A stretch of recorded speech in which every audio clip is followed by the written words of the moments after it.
नमस्कार। सुविधा सेवा प्राइभेट लिमिटेड र बिएनबी एसोसिएट्सको संयुक्त आयोजनामा आजको यो वेबिनारमा उपस्थित सम्पूर्ण महानुभावहरूलाई म हार्दिक स्वागत तथा अभिवादन गर्न चाहन्छु। मेरो नाम बीएम ढुङ्गाना हो र पेसाले म एउटा चार्टर्ड एकाउन्टेन्ट हुँ र हाल म बिएनबी एसोसिएट्समा पार्टनरको रूपमा कार्यरत छु। यो कार्यक्रम फेसबुकमा लाइभ पनि हेर्न सकिन्छ र यसको रेकर्डेड भर्जन पछि उपलब्ध हुनेछ। हामीले करिब 500 जति रेजिस्ट्रेसन पाएका थियौं र यहाँहरूको यो सहभागिताको लागि म हार्दिक धन्यवाद दिन चाहन्छु। नयाँ युगको सुरुवातको नारा दिएर 2076 साल श्रावण 1 गतेदेखि लागू गरिएको सामाजिक सुरक्षा कार्यक्रमलाई वर्तमान सरकारले आफ्नो कार्यकालको एउटा महत्त्वपूर्ण उपलब्धिको रूपमा प्रस्तुत गरेको छ। तर यस कार्यक्रममा अपेक्षा गरे अनुसारको सहभागिता भने भएको देखिँदैन। यदि हामीले डेटा हेर्ने हो भनेदेखि 2077 साल फागुन 8 गतेसम्ममा जम्मा 13,283 रोजगारदाता र 1,89,921 श्रमिक मात्र यो सामाजिक सुरक्षा कार्यक्रममा आबद्ध भएको देखिन्छ।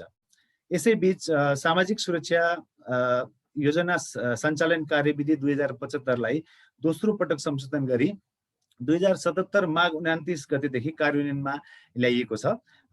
कोषले हालै जारी गरेको प्रेस विज्ञप्ति अनुसार सामाजिक सुरक्षाको विश्वव्यापी आधारभूत मान्यताका साथै रोजगारदाता र श्रमिकहरूले उठाउँदै आएको माग, चाहना र आकांक्षाहरूको सम्बोधन गर्ने उद्देश्यले त्रिपक्षीय छलफल, अन्तर्क्रिया र सहकार्यका माध्यमबाट कार्यविधिको दोस्रो संशोधन गरिएको भनिएको छ। आजको कार्यक्रममा हामी हालै भएको यो कार्यविधिको संशोधन लगायत निम्न विषयमा छलफल गर्नेछौँ। के यो संशोधनले रोजगारदाता र श्रमिकहरूले उठाएको माग, चाहना र आकांक्षालाई सम्बोधन गर्यो त? त्यस्तै साँच्चीकै के यो योजना श्रमिकहरूको हितमा छ त?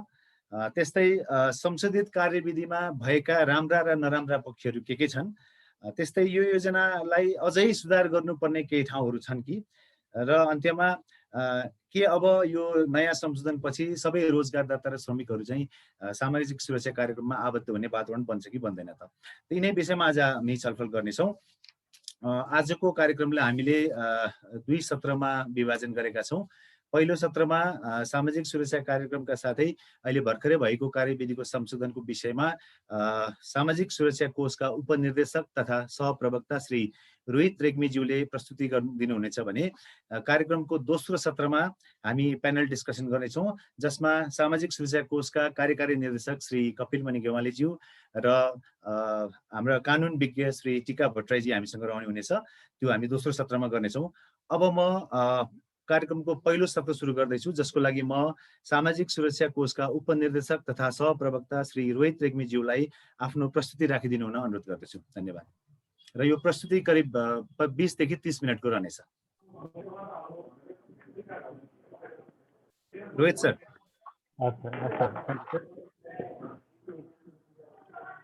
Thank you BM sir. म सामाजिक सुरक्षा कोषको तर्फबाट अहिले भर्खरै भएको हाम्रो सामाजिक सुरक्षा योजना सञ्चालन कार्यविधि 2075 को दोस्रो संशोधनका विषयमा केही प्रस्तुति मार्फत राख्न गइरहेको छु। मेरो आवाज सुनिँदैछ नि सर? होइन? सुनिरहेछ सर। हजुर, थ्याङ्क यू। सबैजनाले क्वेसनहरू राख्नु नै हुनेछ, तर सरसर्ती म कार्यविधिको संशोधन र सामाजिक सुरक्षा योजना के हो त? यो सामाजिक सुरक्षामा अघि नै सरले भन्नुभयो, यो नयाँ युगको शुभारम्भ भनेर हामीले सुरु गरेको यो सामाजिक सुरक्षा योजना अपेक्षाकृत रूपमा किन अघि बढ्न सकेन त? र अब अहिले दोस्रो संशोधन पछाडिका सुविधाहरू के चाहिँ छन् त भन्ने विषयमा म सरसर्ती राख्न चाहन्छु। मलाई समय 25 मिनटको छुट्याइएको छ। म आफ्नो प्रेजेन्टेसन निर्धारित समयभित्र नै सक्ने प्रयास गर्नेछु।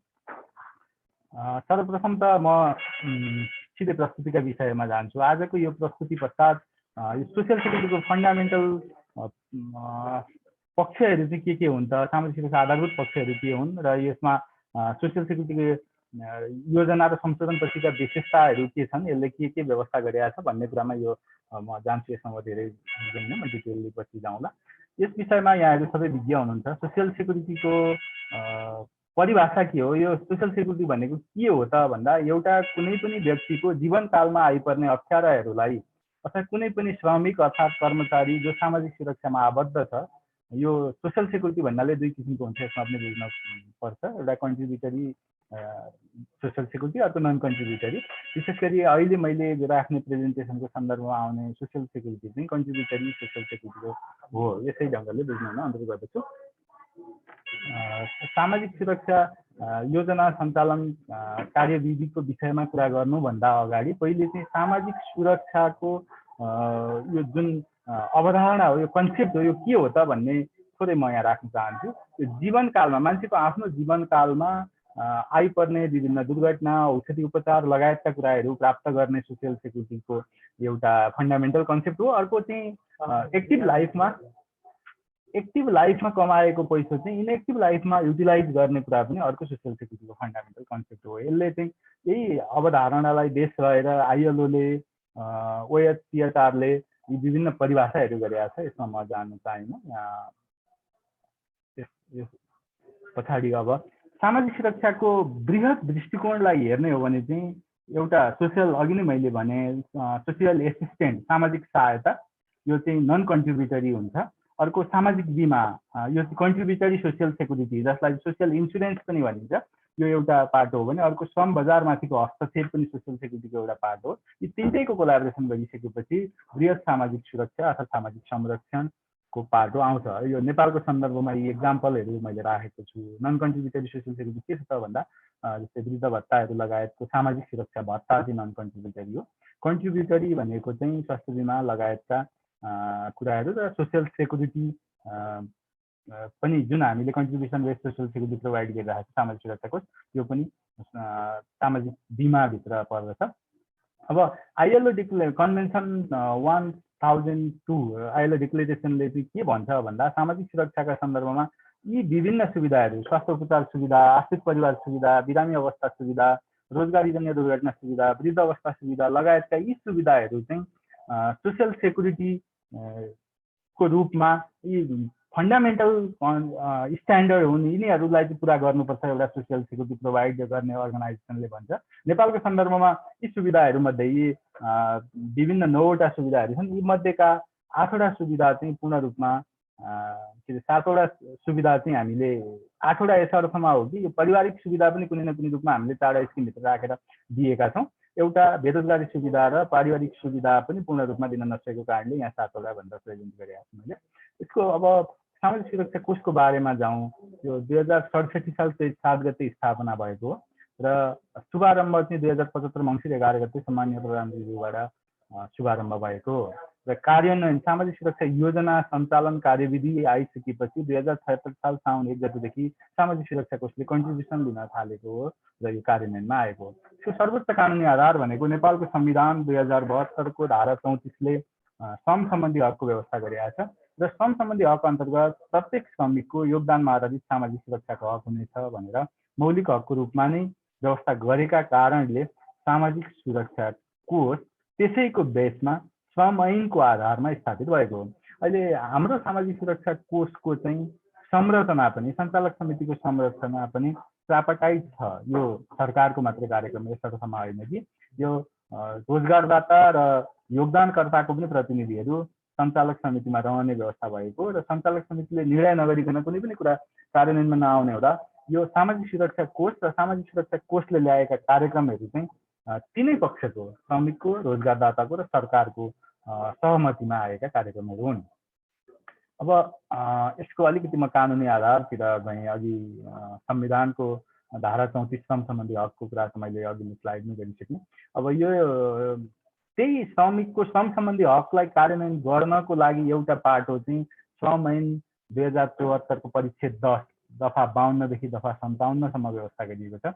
परिच्छेद 10 दफा 52 ले श्रमिकले सञ्चय कोष बापतको सुविधा पाउने भनेको छ। यसमा यहाँहरू सबै विज्ञ हुनुहुन्छ। 10% रोजगारदाताबाट र 10% श्रमिकबाट कट्टा गरेर सञ्चय कोष बापत जम्मा गर्नुपर्छ भनिएको छ र दफा 53 ले उपदानको कुरा गरेको छ। प्रति महिना 8.33% उपदान पाउनुपर्छ। दफा 54 ले स्वास्थ्य 1 लाखसम्मको स्वास्थ्य बिमा गर्नुपर्छ, औषधि उपचार बिमा गर्नुपर्छ भनेको छ। त्यसमा 50% चाहिँ प्रिमियम रोजगारदाता र श्रमिकले गर्नुपर्ने कुरा गरेका छ भने दफा 55ले 7 लाखसम्मको दुर्घटना बिमा गर्नुपर्ने रोजगारदाताको दायित्वको रूपमा व्याख्या गरेको छ। दफा 56ले चाहिँ कुनै कारणले दफा 54 बमोजिमको स्वास्थ्य उपचार बिमा चाहिँ प्राप्त गर्न सकेन श्रमिकले प्रिमियम नतिरेका कारणले अथवा कुनै कारणले भने त्यो दायित्व अल्टिमेटली फेरि रोजगारदाताकै हो भनेर घुमाउरो भाषाले औषधि उपचार बिमाको दायित्व पनि रोजगारदातामाथि नै राखेको व्यवस्था संविधानले राखेको छ। यसरी यो दफा 52 र 53 सञ्चय कोष र उपदानको कुरा श्रमिकको आधारभूत अधिकारका रूपमा श्रम ऐन 2074ले स्थापित गर्दै गर्दा त्यही दफा 52 को उपदफा 2 र दफा 53 को उपदफा 2 ले त्यो पैसा चाहिँ सामाजिक सुरक्षा कोषमा नै राख्नुपर्छ भन्ने व्यवस्था गरेबाट सामाजिक सुरक्षा कोष एउटा सबैको लागि बाध्यकारी अवस्था हो र श्रम ऐनकै परिकल्पना अनुरूप पनि सामाजिक सुरक्षा कोष भन्दा अन्यत्र जम्मा गरिएको सञ्चय कोष वा उपदान बापतको पैसा कानुनी रूपमा वैध हुन्न भनेर बुझ्न सकिन्छ। र दफा 57ले त्यही श्रम ऐनको परिच्छेद 10 दफा 57ले चाहिँ सामाजिक सुरक्षा कोषमा आउँदा चाहिँ दफा 52, 53, 54, 55 बापतको छुट्टाछुट्टै व्यवस्था गर्नु पर्दैन। अर्थात् भनौँ यो रोजगारदाताको दायित्व चाहिँ सामाजिक सुरक्षा कोषमा हस्तान्तरण गर्ने परिकल्पना दफा 57ले गरेको छ।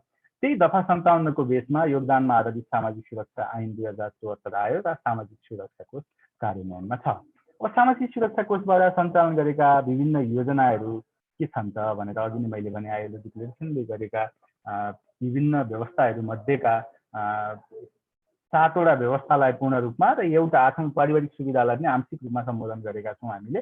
तर यो 4वटा स्किमभित्र समेटेका छौँ। एउटा औषधि उपचार स्वास्थ्य तथा मातृत्व सुरक्षा योजना भन्ने छ पहिलो स्किम, दोस्रो दुर्घटना तथा अचक्र सुरक्षा योजना, तेस्रो आश्रित परिवार सुरक्षा योजना र चौथो वृद्धावस्था सुरक्षा योजना। यसमा कसरी वित्तीय बाँडफाँड हुन्छ त भन्दा रोजगारदाताको तर्फबाट जम्मा हुने 20% र श्रमिकको तर्फबाट जम्मा हुने 31% को बाँडफाँड यसरी हुने व्यवस्था गरिएको छ। 1% पहिलो स्किममा, 1.4% दोस्रो स्किममा र 0.27% तेस्रो स्किममा र 28.33% स्किम चौथो स्किममा र चौथो स्किमको 28.33% रकम जुन वृद्ध अवस्था सुरक्षा योजना अन्तर्गत जम्मा हुन्छ यसलाई अहिलेको सामाजिक सुरक्षा योजना सञ्चालन कार्यविधि 2075 को दोस्रो संशोधनले दुईटा भागमा विभाजन गरेको छ। एउटा निवृत्तिवाणी योजना र अर्को अवकाश योजना। निवृत्तिवाणी योजनामा 28.33% मध्ये 20% निवृत्तिवाणी योजनामा जम्मा हुन्छ र 8.33% रकम चाहिँ अवकाश सुविधा योजनामा जम्मा हुन्छ। यो दुईटा योजनामा डिभाइड हुन्छ। र यसका के सुविधाहरू छन् त यी योजनाहरूका भन्दा म सरसर्ती जान्छु। धेरै कुरा त यहाँहरूलाई अगाडिको कार्यविधि नै अध्ययन गरिसक्नु भएको छ, तर संशोधन भएर आएका नयाँ व्यवस्थाहरूमा अलि बढी म फोकस हुनेछु, अरू सरसर्ती जानेछु। औषधि उपचार स्वास्थ्य तथा मातृत्व सुरक्षा योजना अन्तर्गत यहाँ योगदानकर्ता वा योगदानकर्ताको पत्नीलाई चाहिँ हामीले सुविधा प्रदान गर्दछौँ। यसमा विभिन्न सुविधाहरू जस्तै चिकित्साको परामर्श सेवा, रोगको परीक्षण लगायतको यो सुविधाहरू प्रदान गर्दछौँ। यो हाम्रो अलरेडी पहिले कार्यविधिमा भइसकेको कारणले म यसमा फोकस गरिनँ।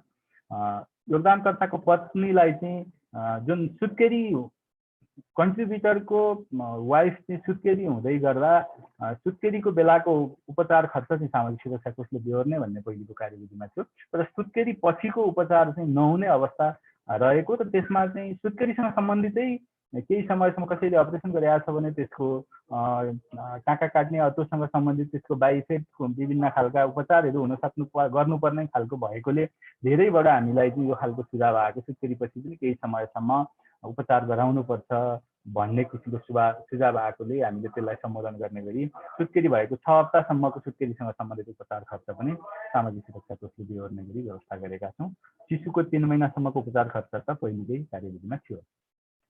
अब सुविधाको सीमाका विषयमा पनि यहाँहरूलाई म थोरै मात्र औषधि उपचार स्वास्थ्य भित्रको हामीले के गरेको परिवर्तनका विषयमा मात्र म फोकस हुन चाहन्छु। विशेष गरी अस्पताल भर्ना भएर गर्दाको उपचार र भर्ना नहुँदाको उपचार, ओपिडीको उपचार र आइपिडीको उपचार गरेर हामीले दुई किसिमको क्याटेगोरी राखेका छौँ यसभित्र। अस्पताल भर्ना भएर उपचार गराउँदै गर्दा 1 लाखको 80% रोजगार के अरे सामाजिक सुरक्षा कोषले 20% रोजगारदाताले सम्बन्धित श्रमिकले मलाई माफ गर्नु होला सम्बन्धित श्रमिकले बेहोर्ने गरी 80-20 को जुन कम्पोजिसन थियो हाम्रो त्यसले 1 लाख रुपियाँ भनिएको भए पनि अस्पतालै बसेर उपचार गराउँदै गर्नेहरूले 80,000 सम्म मात्रै पाउने खालको व्यवस्था थियो र यसलाई चाहिँ हामीले संशोधन गरेर यदि कसैले अस्पताल भर्ना नभइकन गर्ने ओपिडी बापतको सुविधा उपयोग गरेको छैन भने वा कम उपयोग गरेको छ भने त्यो सुविधा समेत थपेर टोटलमा चाहिँ 1 लाख नबढ्ने गरी 1 लाखसम्म नै अस्पताल बसेर उपचार गराउँदाखेरि रकम पाउने गरिको व्यवस्था दोस्रो संशोधनले गरेको छ। अब यो सुविधामा चाहिँ एउटा अहिले एकदमै ध्यान दिनुपर्ने विषय चाहिँ के छ भने यो सामाजिक सुरक्षा कोष चाहिँ कन्ट्रिब्युसन बेस्ड सोसियल सेक्युरिटी हो र योगदानमा आधारित सामाजिक सुरक्षा ऐनको दफा 3 ले योगदान नगरेको अवधिमा सुविधा नपाउने भनेको छ र त्यही योगदानमा आधारित सामाजिक सुरक्षा ऐनको दफा 4 को उपदफा 4 ले चाहिँ योगदान कहिले गर्ने त भनेर पनि योगदान योग्य आय भुक्तानी भएको महिनाको 15 दिनभित्र त्यो महिना भुक्तान भएको 15 दिनभित्र सुविधा प्रदान गर्नुपर्छ, कन्ट्रिब्युसन जम्मा गर्नुपर्छ भनेर बोलेको छ। यो नियमित योगदान जम्मा नगरेको कारणले कतिपय रोजगारदाताहरूले सुविधा नपाउने खालको अवस्था आएकोले सामाजिक सुरक्षा कोषले चाहिँ हामीले विज्ञप्ति नै निकालेर कानुनी बाध्यता र कानुनी व्यवस्थाका विषयमा हामीले स्पष्ट गरिसकेका छौँ र मैले अहिले यहाँ जोड्न खोजेको विषय चाहिँ के हो भने नियमित योगदान गर्नुपर्ने विषय चाहिँ एकदमै कम्पलसरी हो र यो औषधि उपचार स्वास्थ्य तथा मातृ सुरक्षा योजना नियमित रूपमा 3 महिनाको योगदान गरिसकेपछि एक्टिभ हुन्छ, सुरु हुन्छ 3 महिनाको योगदान पश्चात र योगदान गर्न छोडेको 3 महिनासम्म पनि यो सुविधा एक्टिभ हुन्छ। यसको भुक्तानी सबै अनलाइन बेसिसमा नै योगदानकर्ताको ब्याङ्क खातामा नै हुने व्यवस्था छ। यो पहिलो स्किम भयो। अब दोस्रो स्किममा के सुविधा पाइन्छन् त भन्दा दुर्घटना तथा आवश्यकता सुरक्षा योजना अन्तर्गत 2 किसिमको दुर्घटना छ।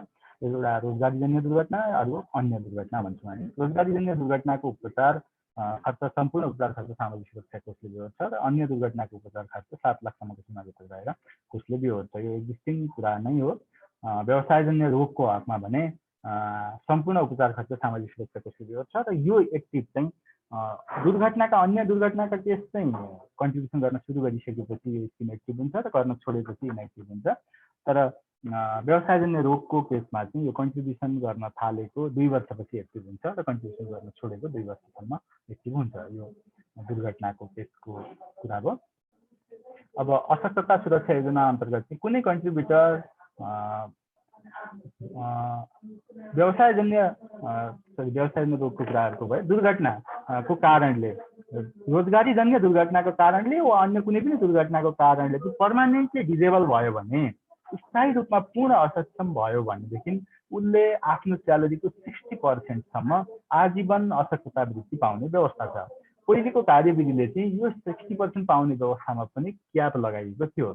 त्यो क्याप भनेको कस्तो थियो भने न्यूनतम पारिश्रमिकको 3 गुणा भन्दा बढी चाहिँ यस्तो अशक्तता वृत्ति हुँदैन भनेको थियो। अहिलेको दोस्रो संशोधनले त्यो क्याप झिकेर आफ्नो सामाजिक सुरक्षा कोषमा गरेको कन्ट्रिब्युसनको बेसमा 60% पाउने गरी व्यवस्था गरेको छ। अर्को आंशिक अशक्तता पार्शियल डिजेबिलिटीको केसमा पनि उसको अशक्तताको प्रतिशतका आधारमा 60% लाई 100% मानेर सुविधा प्रदान गर्ने व्यवस्था रहेको छ। अब यो स्किम पनि योगदान गरेकै मितिबाट सुरु हुन्छ र योगदान गर्न छोडेपछि अन्त्य हुन्छ। यसमा अशक्तताको प्रतिशत निर्धारण गर्नलाई चाहिँ एउटा हाम्रो समिति छ, त्यो समितिले निर्धारण गर्छ। अब आश्रित परिवार सुविधा योजनामा यसमा विशेष गरी के सुविधा पाइन्छ त भन्दा यो वृद्धावस्था सुरक्षा योजना जम्मा भएको रकम र त्यसले आर्जित गरेको प्रतिफल पनि यदि कुनै कन्ट्रिब्युटरको डेथ भयो भने तुरुन्तै फिर्ता पाउँछ। यो वृद्धावस्था सुरक्षा योजना अन्तर्गत पनि व्याख्या गर्न सकिन्छ यसलाई। अर्को पति वा पत्नी वा बाबुआमाले योगदानकर्ताको आधारभूत पारिश्रमिक 60%, यो भनेको चाहिँ म्यारिड छ भने पति पत्नीले, अनम्यारिड छ भने उसको बुवा आमाले उसको कन्ट्रिब्युसनको 60% चाहिँ आजीवन के अरे पेन्सनको रूपमा प्राप्त गर्दछ र यस्तो रकम 3 वर्षमा एक्चुअली भ्यालुएसन भएर बढ्दै पनि जान्छ। तर यदि कुनै कन्ट्रिब्युटर यो बुवा आमा र पति पत्नीले पाउने सुविधाको हकमा, स्पाउसले पाउने सुविधाको हकमा चाहिँ कन्डिसनल छ। यो सेकेन्ड म्यारिज गर्यो स्पाउसले भने त्यो सुविधा डिस्कन्टिन्यू हुन्छ। अर्को चाहिँ यदि स्पाउस सेकेन्ड जबमा छ भने पनि डिस्कन्टिन्यू हुन्छ। छोराछोरीले पाउने सन्तति वृत्ति चाहिँ कन्ट्रिब्युटरको स्यालेरीको 40% सम्म छोराछोरीले पाउँछ र अन्तिम संस्कार खर्च भनेर 25,000। यो छोराछोरीले पाउने सन्तति वृत्ति चाहिँ 18 वर्षभन्दा कम उमेरका सन्ततिले पाउने सुविधा हो र यो 21 वर्ष नपुगुन्जेलसम्म निरन्तर रूपमा पाउन सक्छ यो। र यदि सन्तति पर्मानेन्टली भिजिबल छ जन्मिँदैखेरि भने उसमा कुनै एजको बार पनि छैन। यो त्यस्तो स्किम खासै धेरै परिवर्तन भएको छैन। यसमा विशेष गरी विदेशी श्रमिकहरूको हकमा चाहिँ एकमुष्ट लिन चाहेमा लिन पाउने खालको व्यवस्था पनि थपिएको छ जस्तो संशोधनले। त्यसका अलावा त्यति ठुलो परिवर्तन यसमा छैन। रोहित सर, मैले इन्टरप्ट गरेँ, अलिकति समयलाई पनि ख्याल गरिदिनु होला, हामीसँग एकदम सीमित समय छ। हस्, म जाँदैछु अब। विशेष गरी यो वृद्ध अवस्था सुरक्षा योजना चाहिँ यो 28.33% रकम जम्मा हुन्थ्यो। यसमा चाहिँ अब हामीले निवृत्ति भरण योजना र अवकाश सुविधा योजना दुईटामा टुक्राएको मैले अगाडि नै भनिसकेँ। समयको पाबन्दीले गर्दा म धेरै व्याख्या गर्नतिर गइनँ।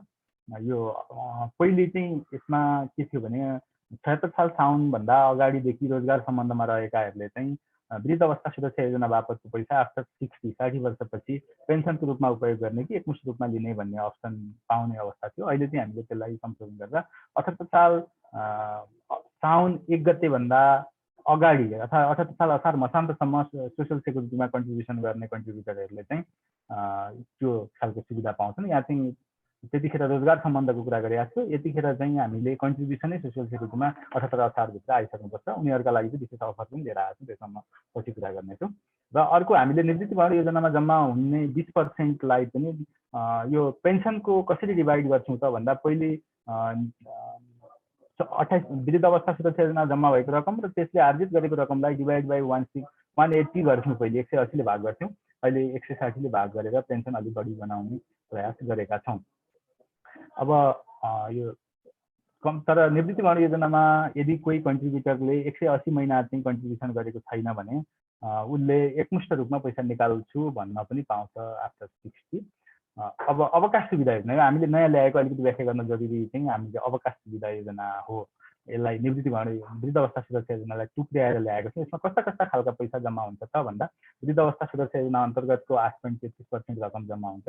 अर्को योगदानकर्ताले स्वैच्छिक रूपमा जम्मा गर्न चाह्यो कुनै रकम भने विशेष गरी सामाजिक सुरक्षा कोषमा आउँदै गर्दा ट्याक्सेबल इन्कमको 1/3 वा 5 लाखसम्म कर छुट हुन्छ। अन्य अवकाश कोषमा जम्मा गर्दै गर्दा चाहिँ ट्याक्सेबल इन्कमको 1/3 वा 3 लाखसम्म मात्रै कर छुटको सीमा छ।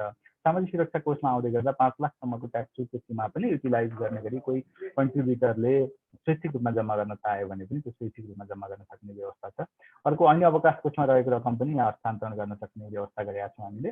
र 78 असार मसान्तभित्र चाहिँ कन्ट्रिब्युसन गरेका कन्ट्रिब्युटरहरूले उसले जब छोड्दै गर्दा अवकाश सुविधा योजनामा निवृत्ति भरण योजनामा जम्मा भएको रकम पनि हस्तान्तरण गर्न पाउने गरी यो विशेष अफर लिएर आएका छौँ। अर्थात् कुनै कन्ट्रिब्युटर जो 78 असारभित्र सामाजिक सुरक्षा कोषमा इनरोल गरेर कन्ट्रिब्युसन गर्न सुरु गर्छ भने उसले चाहिँ जब छोड्ने बित्तिकै सबै पैसा निकालेर लिएर जान सक्ने गरीको व्यवस्था गरेका छौँ हामीले अहिले। यो विशेष अफरको रूपमा छ।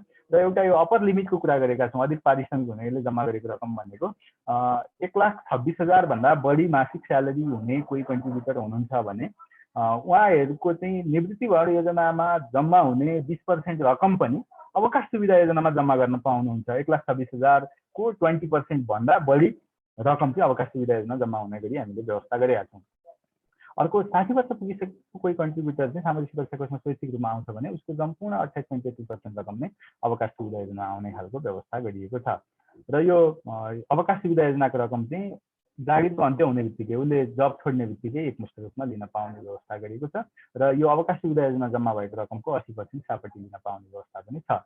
अब यो सापटीहरू पाइने कुरा हाम्रो लगानी कार्यविधिले आइसकेको छ। यस विषयमा यहाँहरूलाई अगाडि नै जानकारी छ। घर सापटी पाइन्छ, शैक्षिक सापटी पाइन्छ 75 लाखसम्म घर सापटी, शैक्षिक सापटी 35 लाख र योगदानकर्ता सापटी भनेर यो दुईटा सापटीलाई हामीले राखेका छौँ। र यसको एक्जाम्पल यता म गइनँ र शैक्षिक सापटीतिर पनि म यता गइनँ।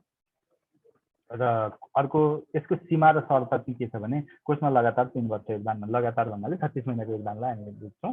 र विशेष सापटी भन्दा अर्को हामीले सापटी पनि ल्याएका छौँ। अहिले चाहिँ अवकाश सुविधा योजना जम्मा भएको 80% रकम चाहिँ विशेष सापटी पाइन्छ भनेर मैले भनिसकेँ। वर्तमानमा भइरहेका सुधारात्मक कार्यहरू भनेको योगदानकर्ताको सुधार मनोदय योजना सञ्चालन कार्यविधि पनि संशोधन भयो, लगानी कार्यविधि आइसक्यो, स्वास्थ्य संस्थाको सञ्जाल हामीले विस्तार गर्दैछौँ। अब हामीसँग एमओयू भएको हस्पिटलबाट नै औषधि उपचारसँग सम्बन्धित सुविधाहरू चाहिँ प्रदान गर्ने गरी अन्तिम अवस्थामा पुगेका छौँ।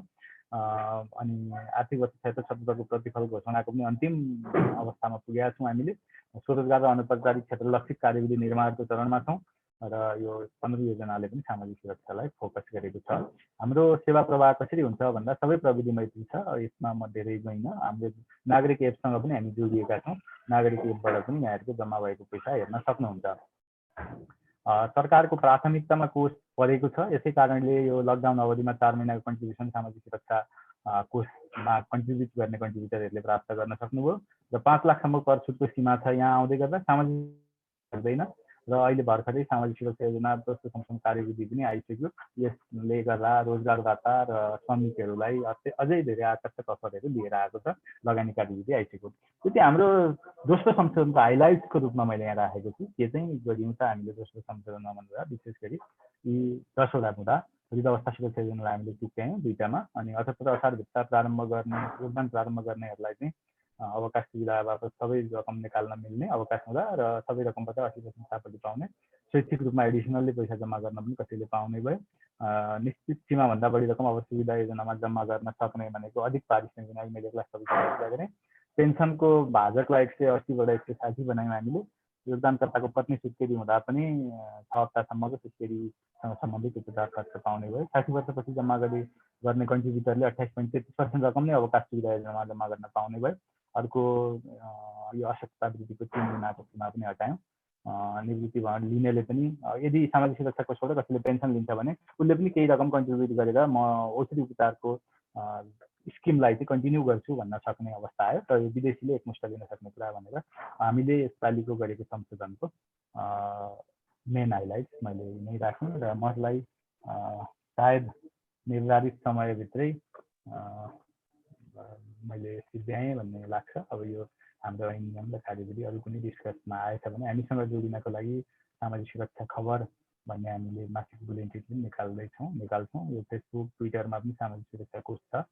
यहाँहरू मार्फत कुनै विभिन्न सोसियल मिडिया मार्फत कुनै गुनासोहरू छन् भने पनि सम्बोधन गर्ने प्रयास गर्नेछौँ हामी भन्दै मेरो प्रेजेन्टेसन अन्त्य गर्दछु। धन्यवाद। धन्यवाद रोहित सर। अब म कार्यक्रमको दोस्रो सत्रतिर जान चाहन्छु। अब हाम्रो दोस्रो सत्रमा प्यानल डिस्कसन हुनेछ जसको लागि सामाजिक सुरक्षा कोषका कार्यकारी निर्देशक कपिलमणि गेवाली सर हामीसँग हुनुहुन्छ। कपिल सर, यहाँलाई स्वागत गर्न चाहन्छु। धन्यवाद, नमस्कार। त्यस्तै हामीसँग कानुन विज्ञ टिकाजी जो माछापुच्छ्रे ब्याङ्कमा चिफ लिगल अफिसरको रूपमा कार्यरत हुनुहुन्छ, उहाँलाई पनि स्वागत गर्न चाहन्छु। टिकाजी, यहाँलाई पनि स्वागत छ। हजुर नमस्कार, धन्यवाद। अब म पहिलो प्रश्न मेरो कपिलमणि सरलाई छ। अहिले आम यो श्रमिकहरूको मध्ये चाहिँ फर्मल सेक्टरमा काम गर्ने श्रमिकहरूको एउटा कमन क्वेसन के छ भनेदेखि मैले चाहिँ अब फर्मल सेक्टरमा काम गरिरहेको छु, श्रम अनुसार पाउनुपर्ने जति पनि सुविधाहरू छन् त्यो सबै सुविधा मैले अहिले प्राप्त गरिरहेको छु। अहिले मैले जुन स्किममा आफ्नो बचत रकमहरू जम्मा गरिरहेको छु, चाहे त्यो नागरिक लगानी कोषमा होस् अथवा कर्मचारी सञ्चय कोषमा होस् अथवा चाहिँ अन्य कुनै संस्थामा होस्, त्यो सबै पैसा चाहिँ मैले आफ्नो जागिर सकिने बित्तिकै निकाल्न पाउँछु। त्यो क्यापिटल अमाउन्ट पनि मसँग नै हुन्छ। अब सामाजिक सुरक्षा कोषमा के अट्र्याक्सन छ र यो सबै छोडेर म त्यहाँ जाउँ भन्ने चाहिँ फर्मल सेक्टरमा काम गर्ने श्रमिकहरूको एउटा कमन क्वेसन छ। यसलाई सरले कसरी एन्सर गर्नुहुन्छ? First of all social security फन्डको इस्ट्याब्लिसमेन्टको एउटा हिस्ट्री रोहितजीले प्रेजेन्ट गर्नुभयो। हामी सबै अवेर छौँ र यो ट्रापाटाइट हिसाबले आएको हो र यो आउँदाखेरि चाहिँ यसले गरेको परिकल्पना भनेको यो औपचारिक अनौपचारिक स्वरोजगार सबैलाई सोसियल सेक्युरिटीमा ल्याउने, एउटै बास्केटभित्र एउटै विन्डोभित्रबाट ल्याउने भन्न सुरु गरेको कार्यक्रम हो। त्यसकारण चाहिँ मैले यो सुविधा अन्यत्रबाट पाएको छु भनेर जुन कुराहरू गर्नुभएको छ त्यहाँ एनमा पनि परिकल्पना के छ भने सोसियल सेक्युरिटीमा आउने भनेको न्यूनतम हो र न्यूनतम आधारभूत यो सुविधाहरूको निम्ति सोसियल सेक्युरिटीमा आउने हो र ठुला अर्गनाइजेसन जसले फाइनेन्सियल स्ट्रेन्थ जसको राम्रो छ उहाँहरूले दिने कुराहरूलाई चाहिँ त्यो छुट्टै दिनलाई कुनै फरक पर्दैन भनेको अवस्था हो। र अर्को कुरा चाहिँ यहाँले जुन भन्नुभयो एकैचोटि पैसा निकाल्न पाएको छु मैले, त्यो सबै सुविधाहरू छन् भनेर जुन कुरा गर्नुभएको छ त्योभित्र अहिलेको संशोधनले त्यो कुरालाई पनि एड्रेस गरेको छ र कतिपय कुराहरू अलिकति हाइटमा छन् सोसियल सेक्युरिटीले दिएका अनलिमिटेड ल्याबिलिटी क्रिएट हुने, जसको दायित्व चाहिँ सरकारमा पनि जाने, जस्तो दुर्घटना र अशक्तता र आश्रित परिवारले पाउने सुरक्षाका कुराहरू चाहिँ सुविधाहरूका कुराहरू चाहिँ अन्य अवकाश कोषहरूबाट छैन। र 4 नम्बरकै जुन हामीले वृद्धावस्था सुरक्षा योजना छ त्यसलाई चाहिँ इन्कमको रिडिस्ट्रिब्युसन गर्ने 28.33 लाई 60 वर्षपछि भन्दाखेरि धेरै असन्तुष्टिहरू आएको हो र त्यसैलाई एड्रेस गर्ने गरी पनि हामीले वर्कआउट गऱ्यौँ। र अहिले चाहिँ तपाईँको रिटायर हुँदाखेरि पनि एउटा फन्ड निकाल्न पाउने र रिटायरमेन्ट पछि पनि टिल टु द डेथ पेन्सनमा जाने भनेर गरेको जुन कार्यक्रम छ त्यसलाई त अन्यबाट पाएको छु भन्ने कुराहरूले त्यति उ गर्छ जस्तो चाहिँ मलाई लाग्दैन। टिकाजी, यसमा तपाईँको भनाइ के छ भने राखिदिनुहोस् न। हुन्छ बालमुकुन्दजी, म सर्वप्रथम त धन्यवाद दिन्छु है तपाईँलाई पनि यो अवसर प्रदान गर्नुभएकोमा। र मेरो विशेष धन्यवाद कपिल सरलाई। आजभन्दा 2-4 महिना अगाडि हामीले यही प्रोग्राम गरेका थियौँ, हामी केही कुरा संशोधन गर्छौँ र फेरि आउँछौँ भन्नुभएको थियो। सर यति चाँडै संशोधन लिएर आइदिनु भयो, म हार्दिक धन्यवाद दिन्छु सरलाई पनि। हस्, धन्यवाद यहाँलाई पनि, यहाँहरूको सुझावलाई समेट्ने प्रयास गरे हो। मलाई लाग्छ बालकृष्ण सर, हाम्रो बालमुकुन्द सर, यो अहिले जुन संशोधनहरू केही प्रेजेन्टेसन गर्नुभएको छ सरहरूले होइन, त्यो संशोधन पोइन्टहरूको सम्बन्धमा चाहिँ के छ हाम्रो भ्यू भन्ने हिसाबले ती संशोधनहरूलाई एकपल्ट सर रिभ्यू गरौँ कि जस्तो लाग्यो मलाई। 2 मिनट संशोधनलाई मात्रै, अनि त्यस पछाडि हामी फेरि पुरै उसमा जान्छौँ सरले भनेका कुराहरूमा पनि। जस्तो एउटा संशोधन के छ 12 नम्बरमा भने नि 100% असक्षम भएको अवस्थामा निवृत्तिभरण सुविधाको सम्बन्धी व्यवस्था हो होइन। यसमा पहिले के थियो भन्दाखेरि सरकारले तोकेको न्यूनतम पारिश्रमिकको 60% सम्म चाहिँ निवृत्तिभरण पाउँछ भन्ने थियो 100% असक्षम भएका मान्छेको केसमा। त्यो भनेको अहिलेको न्यूनतम पारिश्रमिक सरकारको भनेको 13,000 छ भने 13,000 को 60%ले 7,800 रुपियाँ पाउँथ्यो अहिले होइन। र आजको संशोधनमा एउटा आधारभूत पारिश्रमिकको ठाउँमा अगाडि आधारभूत थपिएर आएको छ। त्यो भनेको 13,000 पारिश्रमिकमा 8,000 आधारभूतको 5,000 बेसी अलाउन्स गरेर टोटल 13,000 भयो। आज पहिलेको व्यवस्थाले 60% 13,000 को 60% भनेको 7,800 पाइरहेको अवस्थामा त्यो घटेर आधारभूतको मात्रै 60% भनेको 8,000 को 60% 4,800। एउटा मान्छे 100% असक्षम भएर निवृत्तिभरण लिएर घर बस्नु परेको अवस्थामा हिजोको कार्यविधिले 7,800 दिएको थियो भने आज त्यसलाई घटाएर 4,800 बनाइएको छ होइन। यो अलिकति अब कता कता नमिल्या हो कि नबुझेको कपिल सरले अलिकति व्याख्या गरिदिनु होला। घटेर पो आयो कि भन्ने एउटा त्यहाँ देखिएको छ। आधारभूत पारिश्रमिकको 60% भन्ने बित्तिकै डेफिनेटली घट्यो त्यहाँनिर। एउटा त्यो संशोधन अलिकति कन्फ्युजन देखिएको छ होइन। संशोधन अरू राम्रा हुँदा हुँदै पनि केही कन्फ्युजन छ भने त्यसलाई पहिले एकपल्ट हेरौँ भन्ने लागेर मैले भनिरहेको छु है। त्यसैगरी एउटा राम्रो संशोधन जस्तो हामीले चाहिँ जहिले पनि के भनिरहेको थियौँ भन्दाखेरि सामाजिक सुरक्षा कोषले चाहिँ सर्टेन पैसा चाहिँ हाम्रो डिपोजिटको रूपमा त्यहाँ राख्यो, त्यसको इन्ट्रेस्ट बराबर मात्रै पैसा पाइयो, बाँकी पैसा चाहिँ सरकारको खातामा गयो, फिर्ता पाइएन भन्ने व्यवस्था भएकोमा अलिकति चेन्ज गर्नु भएको छ। त्यो राम्रो पक्ष भनेको पहिले 28.33 नै हामीले पाइँदैन थियो भने अब चाहिँ 8.33% चाहिँ फिर्ता आउने भयो, 20% चाहिँ फिर्ता नआउने भयो, त्यसको पेन्सन मात्रै पाइने भयो भनेर अलिकति सेग्रिगेसन भएको छ अहिले निवृत्तिभरण। त्यसमा एउटा 23 क भन्ने थपिएको छ। यसमा चाहिँ के भनेको छ भने आधारभूत पारिश्रमिकको 3 गुणा भन्दा बढी भयो भने चाहिँ त्यो बढी भएको चाहिँ 20% को प्रोभिजन पैसा पनि फिर्ता पाइन्छ है। 8.33 पाइन्छ प्लस यताको पनि 3 गुणा भन्दा बढी भयो भने पाइन्छ भन्ने भयो। आधारभूत पारिश्रमिकको 3 गुणा भनेको चाहिँ जस्तो अहिलेको अवस्थामा चाहिँ तपाईको आधारभूत पारिश्रमिक भनेको चाहिँ 8,000 मान्ने हो भने 8 यहाँ 24,000 महिनाको 24,000 भन्दा बढी जम्मा गर्छ कसैले भने त्यो बढी भएको पैसा चाहिँ म फिर्तै लिन्छु भन्न पनि पायो। त्यो 24,000 भनेको 10% मैले हाल्ने 12,000 र इम्प्लोयरले हाल्ने 12,000 गरेर 24,000 हुने हो 20% मा। 12,000 आधारभूत भनेको चाहिँ तपाईको एटलिस्ट पनि 10% भन्दाखेरि 1,20,000 हुन्छ। 1,20,000 आधारभूत खाने मान्छे भनेको 2 लाख रुपियाँ मिनिमम तलब भएको हुन्छ। भनेपछि कसैले 2 लाख रुपियाँ भन्दा बढी तलब खाइरहेको छ भने उसलाई चाहिँ हामीले एडिसनल फ्यासिलिटी दिउँ। तपाईले जम्मा गरेको पैसा चाहिँ 20% को पैसा पनि केही पैसा घटाउन पाउनुहुन्छ दिउँ। जसले 2 लाख भन्दा कम खाइरहेका छ, जो साँच्चै नै वास्तवमा सोशल सेक्युरिटीको हकदार हुन्, जसलाई चाहिँ एउटा उपचार गर्न पैसा पुग्दैन, सानो इन्कमले बाँचिरहेका छ, उनीहरूको चाहिँ 20% मा 1 रुपियाँ पनि फिर्ता आउँदैन।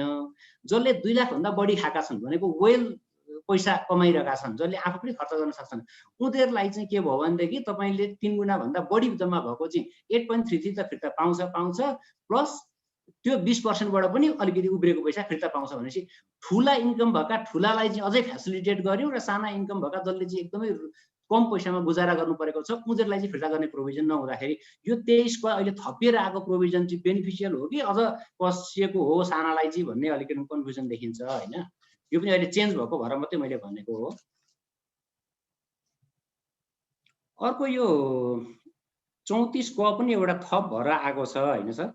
यसमा चाहिँ के छ भन्दाखेरि कसैले बीचमा ब्रेक भयो भने निरन्तरता आफ्नै पैसा दिएर गर्न सक्ने एउटा प्रोभिजन राखेको छ। भनेको कोही मान्छे 20 वर्षको उमेरमा जागिर खायो, 30 वर्ष खाएर 50 वर्षको उमेरमा केही कथम जागिर खुस्क्यो, उसको 2-3 वर्षको ग्याप गर्नुपर्ने अवस्था भयो भने उसले चाहिँ अब सोशल सेक्युरिटीबाट पाउने चाहिँ 2-3 महिना पछाडि अब कुनै पनि फेसिलिटी पाउँदैन। भनेको मैले सिम्पल हिसाब गर्दाखेरि 50,000 तलब खाने मान्छेले 30 वर्ष सेवा गर्दाखेरि उसले चाहिँ 55,80,000 जम्मा भइसकेको हुँदो रहेछ। 31%ले 55,80,000 सोशल सेक्युरिटी फन्डमा पैसा गइसकेको हुन्छ। त्यो पैसा 8.8% ब्याजमा लाउने हो भने सोशल सेक्युरिटी फन्डले 4.5 लाख रुपियाँ त इन्कम गरिरहेको हुन्छ सोशल सेक्युरिटी फन्डले। 55,80,000 त्यहाँ छ, त्यसको वार्षिक 4.5 लाख रुपियाँ इन्ट्रेस्ट पनि आइरहेको छ। तर उसले त्यही तपाईको मेडिकल फेसिलिटी पाउनु पर्यो अथवा ती सोशल सेक्युरिटीका फेसिलिटी पाउनु पर्यो भने उसले घरबाट आफ्नो जग्गा बेचेर हुन्छ कि कहाँबाट हुन्छ एडिसनल पैसा त्यहाँ जम्मा गर्नु पर्यो अनि मात्रै सोशल सेक्युरिटी फन्ड पायो। नभई उसले 50 वर्षदेखि 60 वर्ष नपुगुन्जेलसम्म कुनै पनि किसिमको सोशल सेक्युरिटी पाउँदैन र आफ्नो पैसा जबकि जम्मा भएको छ त्यहाँ त्यसको ब्याज इन्कम खाइरहेको छ। अब उसले फेसिलिटी पाउन थप पैसा कहाँबाट ल्याउँछ त्यो मान्छेले? त्यही पैसाको ब्याजबाट सेक्युरिटी खर्च गरेर उसलाई 60 वर्ष नपुगुन्जेल दिँदा त सकिन्छ। अथवा त्यो सकिँदैन भने त्यो बेलासम्म जम्मा भएको पैसा उसले होल फिर्ता पायो भने पनि त तपाईको त्यो उसले आफ्नै सेक्युरिटी आफ्नो हिसाबले गर्न सक्छ। अन्यथा बीचमा जागिर छोड्यो भने पैसा त्यहाँ हुँदाहुँदै पनि उ सोशल सेक्युरिटीबाट विहीन हुनु पुग्छ। भनेको पैसा जसले कमाइरहेको छ, जसले इन्कम रेगुलर भएको छ उसलाई सोशल सेक्युरिटी भयो, जो बीचमा ब्रेक भयो उसले सोशल सेक्युरिटीको आवश्यक जसलाई अत्यावश्यक हुन्छ उसले चाहिँ सोशल सेक्युरिटी नपाउनु पर्ने अवस्था हुन सक्छ, दो आफ्नो पैसा त्यहाँ जम्मा हुँदाहुँदै पनि हैन। यो अब चेन्जेस यो एउटा देखिन्छ।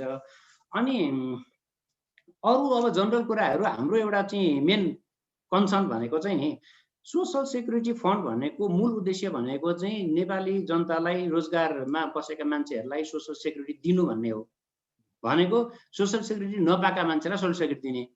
आजको दिनमा जसले सोशल सेक्युरिटी पाएकै छैनन्, इन्फर्मल सेक्टरमा बसेका छन्, जो साना लेभलमा घरायसी काममा बसिरहेका छन्, उनीहरू भन्दा जसले वेल सोशल सेक्युरिटी अघि बालमुकुन्द सरले भने जस्तो सोशल सेक्युरिटी पाइरहेका मान्छेहरू छन् जसको पैसा जम्मा भइरहेको छ एका साइडमा, जसले पेन्सन पनि पाएका छन्, जसले उपदान पाएका छन्, मेडिकल इन्सुरेन्स पाएका छन्, त्यो पैसा कलेक्सन फन्ड कलेक्सनतिर चाहिँ अलिकति बढी हामी फोकस भएको हो कि हैन। यसको उद्देश्य भनेको फन्ड कलेक्सन नहुनु पर्ने हो। यसको उद्देश्य भनेको सोशल सेक्युरिटी नपाएकालाई सोशल सेक्युरिटी दिलाउने, दिएका छैनन् भने कुनै इम्प्लोयरले पैसा हालिदिएका छैन भने हाल्न लगाउने मूल उद्देश्य हुनुपर्नेमा अलिकति डाइभर्ट भयो के हो कि भन्ने हामीलाई एउटा लागेको।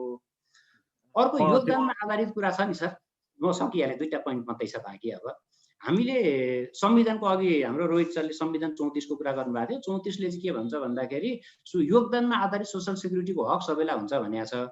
एक त हक भन्ने कुरा चाहिँ कसैले माग्यो भने पाउँछ, चाह्यो भने पाउँछ, चाहेन भने नलिन पनि सक्ने अधिकार हुन्छ हैन। त्यसमाथि पनि यो त योगदानमा आधारित क्लियर भनेको छ। भनेको 1 लाख रुपियाँ श्रम ऐनले व्यवस्था गरेको जुन मेडिकलको 1 लाख रुपियाँको कुरा छ त्यो भनेको मिनिमम फेसिलिटी हो। अघि कपिल सरले पनि भन्नुभयो 1 लाख त्यो मिनिमम फेसिलिटी दिनै पर्छ, त्योभन्दा एक्स्ट्रा जति बढी दिन पनि सकिन्छ भन्ने छ। अब मिनिमम स्यालेरी सरकारले तोकेको 13,000 खाइरहेको मान्छेलाई 1 लाख रुपियाँको उहाँहरूले मिनिमम तोक दिनुभयो, त्यो ठिक छ। तर कोही मान्छे मिनिमम स्यालेरी 13,000 भन्दा बढी 26,000, 50,000, 1 लाख खाइरहेको छ भने उसले डेफिनेटली त्यो मेडिकल 1 लाख भन्दा बढी डिजर्भ गर्छ। अथवा ऊ वीर हस्पिटलमा नगएर उपचारको लागि मेडिसिटीमा जान सक्ला अथवा कुनै अर्को राम्रो हस्पिटलमा जान सक्ला जहाँ चाहिँ दिनकै 1 लाख रुपियाँ खर्च गर्नुपर्ने अवस्था हुन्छ। जब योगदानमा आधारित भन्ने बित्तिकै हायर योगदान गर्यो भने हायर फेसिलिटी पाउनु पर्यो। 1 लाख रुपियाँमा त्यहाँ क्याप गरिदिनु हुँदैन, त्यो चाहिँ एउटा बढाउनु पर्छ जस्तो लाग्छ। अथवा 1 लाख भन्दा बढी दिन नसकिने हो भने उसले बाहिर जान सक्ने एउटा अप्सन छ नि त। अघि कपिल सरले भने जस्तो कसैले एडिसनल फेसिलिटी लिन सकिहाल्नुहुन्छ नि। त्यो हो भने एउटै मान्छेले दुईतिर इन्सुरेन्स गरेर दुईतिर प्रिमियमतिर एकतिर मात्रै फेसिलिटी दिनुपर्ने हुनसक्छ भने त्यो बराबरको कन्ट्रिब्युसन नगर्न पाउने हो भने ल म 1 लाख रुपियाँको फ्यासिलिटी मलाई पुग्दैन, म 10 लाख रुपियाँको मेडिकल फ्यासिलिटी लिन्छु भने सोसियल सेक्युरिटी दिन सक्दैन भने म इन्सुरेन्स गर्छु भनेपछि इन्सुरेन्स प्रिमियम म तिर्छु भने अब यता प्रिमियम तिरिसकेपछि त्यही फ्यासिलिटीको लागि मैले फेरि सोसियल सेक्युरिटीमा किन फेरि पैसा जम्मा गर्ने त? एडिसनल डबल पैसा गयो नि त। अननेसेसरी त्यो पैसा किन गर्ने? यतापट्टि त्यो अप्सन दिनुपर्ने हो। तपाईँ हायर फ्यासिलिटी चाहनुहुन्छ भने बाहिर जानुहोस्, इन्सुरेन्स गर्नुहोस्, त्यहाँ प्रिमियम तिर्नुहोस्, त्यस बराबरको म घटाइदिन्छु, सोसियल सेक्युरिटीमा जम्मा गर्नु पर्दैन भन्ने अप्सन आउँथ्यो भने एकदम बेटर हुन्थ्यो। अब अर्को सबभन्दा ठुलो कन्सर्न भनेको सर, मेन कन्सर्न चाहिँ यो पेन्सनको क्यालकुलेसन मेथडमा केही पनि चेन्ज भएन कि। भनेको अहिले 180 लाई 160 गर्नुभएको छ, त्यो भनेको तपाईँको जस्तो 1 लाख रुपियाँ जम्मा भएको छ भने 160 ले भाग गर्दा 625 रुपियाँ हुन्छ, 12 ले इन्टु गर्ने भनेको 1 वर्षको निकाल्ने भने 7500 हुन्छ। तपाईँको 1 लाख रुपियाँ जम्मा भएको छ भने 7500 पाउनुहुन्छ। अहिले पनि तपाईँले हेर्नुभयो भने सोसियल सेक्युरिटी फन्डले त्यहाँ जम्मा भएको पैसा 8.5% ब्याजमा लगाइरहेको छ। भनेको उहाँ 8.5% ब्याज ब्याङ्कले दिइरहेको छ, त्यसमा 1% उहाँहरूको एडमिनिस्ट्रेसन खर्च भयो होला, ओके। 7.5% पेन्सन दिनुहुन्छ भनेको त्यो ब्याजबाटै दिने हो। भोलि ऊ मर्यो भने उसको वाइफ अथवा हस्बेन्ड स्पाउसले पाउने त्यसको पनि आधी 3.5% पाउने हो। ऊ पनि मर्यो भने पाउँदैन, त्यो त ब्याङ्कले 8.5% ब्याज दिएकोबाट 7.5% दिएको, त्यो ब्याङ्कले पैसा फिर्ता त दिन्छ पछि सोसियल सेक्युरिटीलाई 1 लाख रुपियाँ। त्यो 1 लाख रुपियाँ कहाँ जान्छ भन्ने पोजिसन अहिले पनि निरन्तरित छ। त्यो मेन फन्ड भनेको आउनु पर्यो भन्ने हो त्यहाँनिर हाम्रो मेन कन्सर्न। ओके, अब म कपिल सरलाई अर्को प्रश्न राख्न चाहन्छु। सर, यो हामीले हेर्दा जेनरली के पायौँ भनेदेखि अहिले टिकाजीले भन्नुभयो जस्तै अहिले हामीले सुरुवाती क्रममा चाहिँ फर्मल सेक्टरमा काम गर्ने इम्प्लोइजहरूले कन्ट्रिब्युसन गर्न सुरु गर्नुभएको छ। हुन त्यो सङ्ख्या निकै न्यून छ हामीले अपेक्षा गरे भन्दा, तर इन्फर्मल सेक्टरको डेटा यति ठुलो छ कि जस्तै यो नेपाल लेबर फोर्स सर्वेको डेटा हेर्दाखेरि 70,86,000 श्रमिक नेपालमा छन् भनेर भनिएको छ। त्यसमध्ये इन्फर्मल सेक्टरमा 44,11,000 छन् र फर्मल सेक्टरमा चाहिँ 26,75,000 छन्। ती मध्ये पनि श्रममेनले तोकेको न्यूनतम सुविधा नपाउने 10,92,000 छन्। फर्मल सेक्टरमा काम गर्ने 26,75,000 मध्ये पनि श्रममेनले तोकेको न्यूनतम सुविधाहरू नपाउने श्रमिक भनेको 10,92,000 छन्। त्यसको मतलब के हो भने आजको डेटमा पनि प्राइभेट सेक्टर सानो एसएमइजहरूमा जति पनि श्रमिकहरू काम गरिराख्नु भएको छ, उहाँहरूले श्रममेनले तोकेको न्यूनतम कुराहरू जस्तै उपदानको कुरा भयो, सञ्चयकोषको कुरा भयो, बिदा बापतको भुक्तानी भयो, लगायतको अन्य सुविधा, इभन बोनस एन्डले तोकेको बोनसहरू नपाइरहेको अवस्था छ। यो हामी कसैबाट लुकेको छैन, यो एकदम सत्य कुरा हो। भने अब त्यो फर्मल सेक्टरमा काम गरेर पनि लेबर एन्ड अनुसारको न्यूनतम सुविधा नपाएको एउटा ग्रुप, अर्को त इन्फर्मल सेक्टरमा काम गरेको जसको हामीसँग एकदम फर्मल डेटाबेस लगत केही पनि छला पनि छैन। यो यत्रो ठुलो पपुलेसनलाई छोडेर हामीले यो एउटा सानो पपुलेसनलाई मात्रै अहिले टार्गेट गरेर हो कि जस्तो देखियो। र अर्को कुरा चाहिँ धेरैजनाको कन्सर्न के छ भने यो यति कम्प्लिकेटेड छ यो स्किम चाहिँ कि एउटा सामान्य रोजगारीमा रहेको मान्छेले कसरी बुझ्ने यसलाई त भन्दा एउटा एचआर डिपार्टमेन्टको मान्छेहरूलाई अलिक कन्सर्न भएर 1-2जनाले बुझ्नु भयो कुनै संस्थामा, तर श्रमिक एट लार्जले चाहिँ यो स्किमको बारेमा धेरैलाई त जानकारी नै छैन। जसलाई जानकारी छ उहाँहरूले पनि सबै कुरा बुझ्नु भएको छैन। अहिले हामीले यो डिस्कसन गर्दा पनि यति यो टर्मिनोलोजिजहरू यति चाहिँ कम्प्लिकेटेड छ कि सबैजनाले यो कार्यक्रमबाट सबै चिज बुझ्नुहुन्छ जस्तो मलाई पनि व्यक्तिगत रूपमा लाग्दैन। अर्को कुरा हामीले के देख्यौँ भनेदेखि योसँग सम्बन्धित स्टेक होल्डर्सहरू जस्तै एफएनसिसिआई भयो, सिएनआई भयो, ट्रेड युनियन्सहरू भए, च्याम्बर अफ कमर्सहरू भए, यस्ता संस्थाहरूसँग चाहिँ सामाजिक सुरक्षा कोषले चाहिँ समन्वय गरेको इन्टरेक्टिभ प्रोग्रामहरू गरेको मैले पनि व्यक्तिगत रूपमा त्यस्तो धेरै जानकारी पाएको छैन। अब यो त एउटा ठुलो च्यालेन्ज छ। यो च्यालेन्जलाई एड्रेस गर्नलाई के योजनाहरू छ सर सामाजिक सुरक्षा कोषसँग?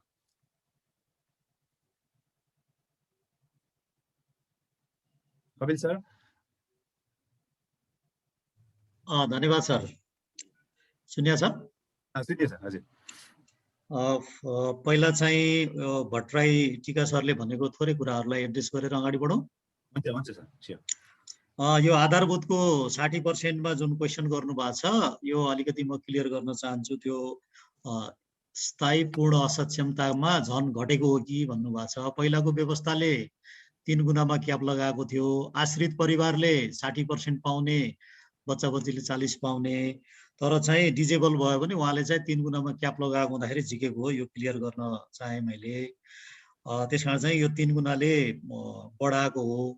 र अर्को चाहिँ यो 28.33 लाई हामीले ब्रेक गरेर 20 र 8.33 बनाइसकेपछि अलिकति मैले के एटेन्सन पनि गर्न चाहेँ भने सरले जुन कुराहरू राख्नुभयो त्यसमा सोसियल सेक्युरिटीमा अनबोर्ड हुनेहरूका हकमा तपाईको ट्याक्स जुन सिलिङ छ ट्याक्स छुट पाउने, अन्यत्र जाँदा 3 लाख रुपियाँ, सोसियल सेक्युरिटीमा आउँदा 5 लाख रुपियाँसम्मको ट्याक्स छुट पाउने भनेर गभर्मेन्टले जुन भनेको थियो त्यो कुराहरू सोसियल सेक्युरिटीमा छ र त्यो चाहिँ डिपोजिट गर्न पाउने व्यवस्था अहिले भएको छ र योभन्दा अगाडि सोसियल सेक्युरिटीमा आउनेको हकमा 1% सोसियल सेक्युरिटी ट्याक्स नलागेर त्यो चाहिँ आफ्नै इन्सुरेन्समा जाने भनेर प्रमोट गरेको एउटा देखिन्छ र अर्को सरले चाहिँ बीचमा कन्टिन्यू भएन ब्रेक गर्यो भने कति वर्षमा 55 लाख 80,000 हुन्छ, उसको यति पैसाले ब्याज आइरहेको हुन्छ र पनि फेरि स्वेच्छाले योगदान गर्न चाहेमा भन्ने खालका कुराहरू निकाल्नु भएको छ। यसमा चाहिँ फेरि पनि मैले के क्लियर गर्न चाहे भने यो कार्यविधिको संशोधन र सुविधाका कुराहरू चाहिँ समय सापेक्ष कोषमा आउने प्रिमियमहरू योगदानकर्ताको कन्ट्रिब्युसनहरूको बेसमा बढ्दै जाने भएको कारणले गर्दाखेरि अलि बढी हतारै हो कि किनभने त्यस्तै कुराहरू जस्तो उहाँले कुरा गर्नुभएको छ 180 लाई यो पेन्सनको क्याल्कुलेसनमा चाहिँ 180 लाई 160 ले भाग गरेर ल्याइयो तर यो अरू कुराहरू बाँकी कुराहरू आएन भन्नुभएको छ। म यहाँ के क्लियर गर्न चाहन्छु भने 78 असार मसान्त अगाडि भित्र सोसियल सेक्युरिटीमा कन्ट्रिब्युसन गर्नेहरूका हकमा जहिले जब छोडे पनि सबै पैसा झिक्न पाउने भनेर बनाइएको एउटा आकर्षण पनि के हो भने पेन्सनको क्याल्कुलेसन गर्नका निम्ति हामीले एक्चुरियल गर्नुपर्ने र डिफाइन्ड बेनिफिट भित्र चाहिँ तपाईको चाहिँ डेफिनेटली सोसियल सेक्युरिटी फन्ड अगाडि बढ्छ र त्यो कुराहरू चाहिँ आगामी दिनमा एड्रेस हुन्छन्। त्यसकारण चाहिँ अलिकति हतार हो कि यो कुराहरूमा अलि धेरै यो भएन उ भएन भन्ने कुराहरू चाहिँ मैले एउटा चाहिँ उ गरेँ। अब यो इन्सुरेन्स प्रिमियमहरू यहाँ पैसा जम्मा हुने आफूले चाहिँ के भन्छ जम्मा गर्न सुविधा लिनका निम्ति चाहिँ प्रिमियम बुझाउनु पर्ने जबकि ब्याज यति आउँछ भन्नुभएको छ र आउने रिटर्नहरू त उहाँहरूकै हो स्किमभित्रबाट जाने हो तर कन्टिन्युटीका निम्ति चाहिँ उहाँले कन्टिन्यू गर्नुभयो भने ती सुविधामा सहभागी हुन पाउनुहुन्छ भन्ने खालको कुरा हो र उहाँले जुन कुरा राख्नु भएको छ यो आजका आजै होइन यो चाहिँ कुनै एउटा सर्टेन एमाउन्ट भइसकेपछि र उहाँ चाहिँ बेरोजगारीमा जानु भने यहाँले भट्टराई सरले भनेका कुराहरू चाहिँ आगामी दिनमा उहाँहरूलाई चाहिँ सर्टेन एउटा रेभिन्यू जेनेरेट हुने लेभलमा आइसकेपछि पक्कै पनि त्यसले प्रिमियमहरूलाई रिस्क कभर गर्ने स्थिति मैले देख्छु र मेडिकल सुविधाको सन्दर्भमा त यो स्टार्टअपमा यहाँले जुन कुरा भन्नुभएको छ 13,000 लाई 1 लाख रुपियाँ ऐनले भनेको छ भन्नुभयो यो चाहिँ के हो भने कन्ट्रिब्युसन बेसमा तपाईको चाहिँ डिपेन्डेन्ट फ्यामिली स्किम र डिजेबिलिटीमा चाहिँ कन्ट्रिब्युसनको बेसमा गइसकेको हुँदाखेरि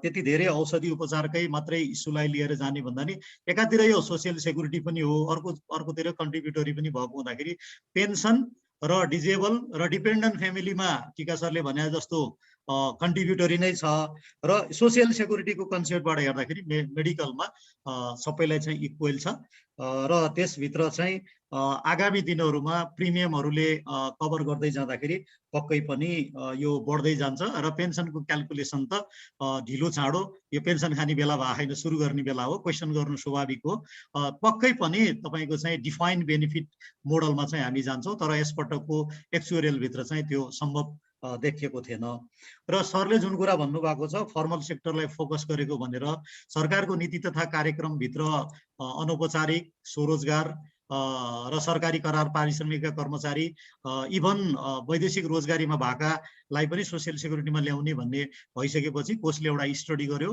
बोर्ड लेभलको एउटा उपसमिति बन्यो त्यो उपसमितिमा छलफल पनि भएर हामी चाहिँ अनौपचारिक र स्वरोजगारलाई पनि सोसियल सेक्युरिटीमा अनबोर्ड गर्ने गरी अगाडि बढ्ने क्रममा छौँ र एउटा कुरा जुन सुविधाहरू पाइरहेका भनेर हामीले जुन भनिरहेका छौँ फर्मल सेक्टरमा सर यहाँले पनि भन्नुभयो फर्मल सेक्टरभित्र पनि ऐनले भनेका मिनिमम सुविधाहरू नपाउनेको संख्या ठुलो पनि छ एउटा अर्को पार्ट भनेको के हो भने यो अब 8 लाख 9 लाख संस्थाहरू छन् भनेका छौँ फर्मलमा 4 लाख छ भनेको छ त्यसको चाहिँ होल्ड गर्ने अथवा चाहिँ त्यो ओल्ड एजदेखि लिएर सेफ्टी सेक्युरिटीका जिम्मा लिने चाहिँ एउटा स्वायत्त संस्थाको रूपमा ब्याक्ड बाई गभर्मेन्ट भएको संस्थाले लिएपछि आधिकारिक हुन्छ र एउटा चाहिँ एस्योरेन्स हुन्छ भन्ने लेभलमा पनि इस्टाब्लिस भएको कारणले गर्दाखेरि चाहिँ सरकारको कार्यक्रममा पनि के देखिन्छ भने अब यी संस्थाहरू स्क्याटर भएर रहने भन्दा पनि सेन्ट्रलाइज गरेर सबैलाई चाहिँ एउटै संस्थाभित्र ल्याउने भनेर अगाडि आएको देखिन्छ। र सरले जुन कुरा भन्नुभयो यो फर्मल सेक्टरभित्रको एउटा पार्ट भयो र अर्को चाहिँ जस्तो सोसियल सेक्युरिटी लिटरेसीका बारेमा सरले जुन कुरा उठाउनु भएको छ त्यसमा चाहिँ त्रिपक्षीय रूपमा हामीले प्रदेश स्तरमा धेरै कार्यक्रमहरू लकडाउन भन्दा अगाडि हामीले धेरै कार्यक्रमहरू गऱ्यौँ र त्यही कार्यक्रमबाट आएका फिडब्याकहरूलाई पहिला एड्रेस गरौँ भन्ने गरी चाहिँ हामीले एक्चुरियल गर्ने र त्यसको चाहिँ बोर्डमा प्रस्ताव लगेर उपसमिति बनेर त्यसमा छलफल गरेर आउँदाखेरि चाहिँ अहिले जति पनि कुराहरू संशोधन भएर आएको छ ती कुराहरूले चाहिँ यसलाई एड्रेस गर्ने गरी आएको छ। र यहाँले भन्नुभएको जस्तो चाहिँ सोसियल सेक्युरिटीको अवेरनेसका क्लासहरूको सम्बन्धमा फेरि पनि हामीले प्रदेश स्तरमा अहिले हामीसित चाहिँ कोषको आफ्नै थाई कर्मचारीहरू नियुक्त भएर गतिविधिहरू बुझेर अगाडि बढिसकेको सन्दर्भमा चाहिँ अब हामी प्रदेश स्तरमा 2-3 राउन्ड साथीहरू गइसक्नु भएको छ। यसैलाई निरन्तरता दिएर हामी अगाडि बढ्छौँ र आज पनि यो जुन प्रोग्राममा जोडिनु भएको छ 200+ विभिन्न संस्थाका साथीहरू उहाँहरूसित पनि हामी विभिन्न संस्थाको साथीहरूसित पनि हामी निरन्तर सम्पर्कमा छौँ र उहाँहरूले अनुरोध गरेका बेलामा हामी आफै पनि प्रोएक्टिभली पनि भनिरहेका छौँ यहाँहरूले साथीहरूलाई चाहिँ तयार गर्नुहोस्, टाइम सेड्युल मिलाउनुहोस् र सोसियल सेक्युरिटीको कन्सेप्टको बारेमा हामी अनलाइन फिजिकल्ली अर भर्चुअल्ली हामी चाहिँ क्लास लिन्छौँ भनेर चाहिँ अगाडि बढिरहेका छौँ। र सरले उठाउनु भएको सोसियल सेक्युरिटी लिटरेसी एकदमै च्यालेन्जिङ छ र यसलाई चाहिँ म्यासिभ रूपमा लिएर जानको निम्ति चाहिँ हामीले अब योभन्दा अगाडि 22 वटा जति छाता सङ्गठनहरू प्याप्सन, एनप्याप्सन, ब्याङ्कर्स एसोसिएसन, विमक सङ्घदेखि लिएर वैदेशिक रोजगारीका अनि श्रमिक आपूर्तिकर्ता, निर्माण व्यवसायी अनि उद्योगी व्यवसायीदेखि लिएर सबै क्षेत्रहरूमा चाहिँ रोजगारदाताहरू श्रमिकहरूसित पनि हामीले इस्टु लगायतसित चाहिँ हामीले गरेको र त्यसको पनि अब कन्टिन्यू अगाडि बढाउने गरी चाहिँ फेरि हामी तयारी हालतमा छौँ र त्यो चाहिँ यसपटक दुईटै च्यानलहरूबाट जान्छ सर। यसमा एउटा अघिको मेरो क्वेसनको अलिकति आन्सर मलाई चित्त नबुझेर फेरि सरलाई सोधे प्रश्न यो सामाजिक सुरक्षा कोष ऐनको फाउन्डेसन भनेको चाहिँ श्रमेन हो हैन।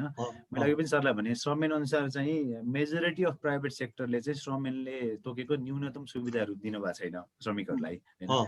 त्यो नपाएसम्म हामीसँग आबद्ध हुने कुरै भएन हैन। भनेपछि अब हाम्रो नम्बर चाहिँ खालि फर्मल सेक्टरको इम्प्लोइमा मात्रै सीमित हुने होइन त। अब त्यसलाई चाहिँ भनौँ न त्यो सुविधा नपाएका श्रमिकहरूले त्यो सुविधा पाएपछि मात्रै हामी कहाँ आउने अवस्था रहन्छ सामाजिक सुरक्षा कोषमा। अब त्यो सुविधा पाउनलाई चाहिँ कोषको भूमिका के हुन्छ त? सरकारसँग कसरी समन्वय गर्छ? अब यो सुविधा सरले भन्नुभएको भित्र चाहिँ यो सुविधा दिलाउने सन्दर्भमा ऐनले हामीलाई व्यवस्था गरेका छैन र श्रम विभागमा यस्ता हामी कहाँ पनि आउने गरेका छ, हामीलाई यस्तो भएन। इभन यहाँ आएर कन्ट्रिब्युसन गर्नेहरूको केहीको हकमा चाहिँ यो हाम्रो 31% नै हाम्रो स्यालेरीबाट कति भयो, यसको चाहिँ के उपाय भन्नुहुन्छ, त्यसको जिम्मेवारी चाहिँ श्रम विभागलाई भएको हुँदाखेरि हामीले समन्वय गरेर श्रम विभागमा त्यस्तो उजुरीहरू जाने गरेका छौँ। अब अर्को एउटा प्रश्न के छ भनेदेखि यो सामाजिक सुरक्षा कोष ऐन जसरी आयो र नियमावली जसरी बन्यो ऐनमा र नियमावलीमा तोकिनु पर्ने कुराहरू नतोकिकन चाहिँ यो प्रोसिजरल म्याटर र स्किमसँगै रिलेटेड एकदम मुख्य कुराहरू चाहिँ यो कसरी आयो भन्दा चाहिँ हाम्रो कार्यविधि मार्फत आयो।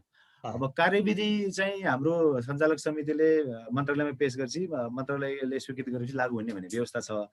अब अहिले त लास्ट टाइम पनि हामीले डिस्कस गऱ्यौँ, धेरै ठाउँबाट सरलाई फिडब्याक आयो, त्यो अनुसार केही राम्रो संशोधनहरू पनि भए, व्यापक हिसाबले नै संशोधन भएको देखिन्छ, केही राम्रा पक्षहरू पनि छन्।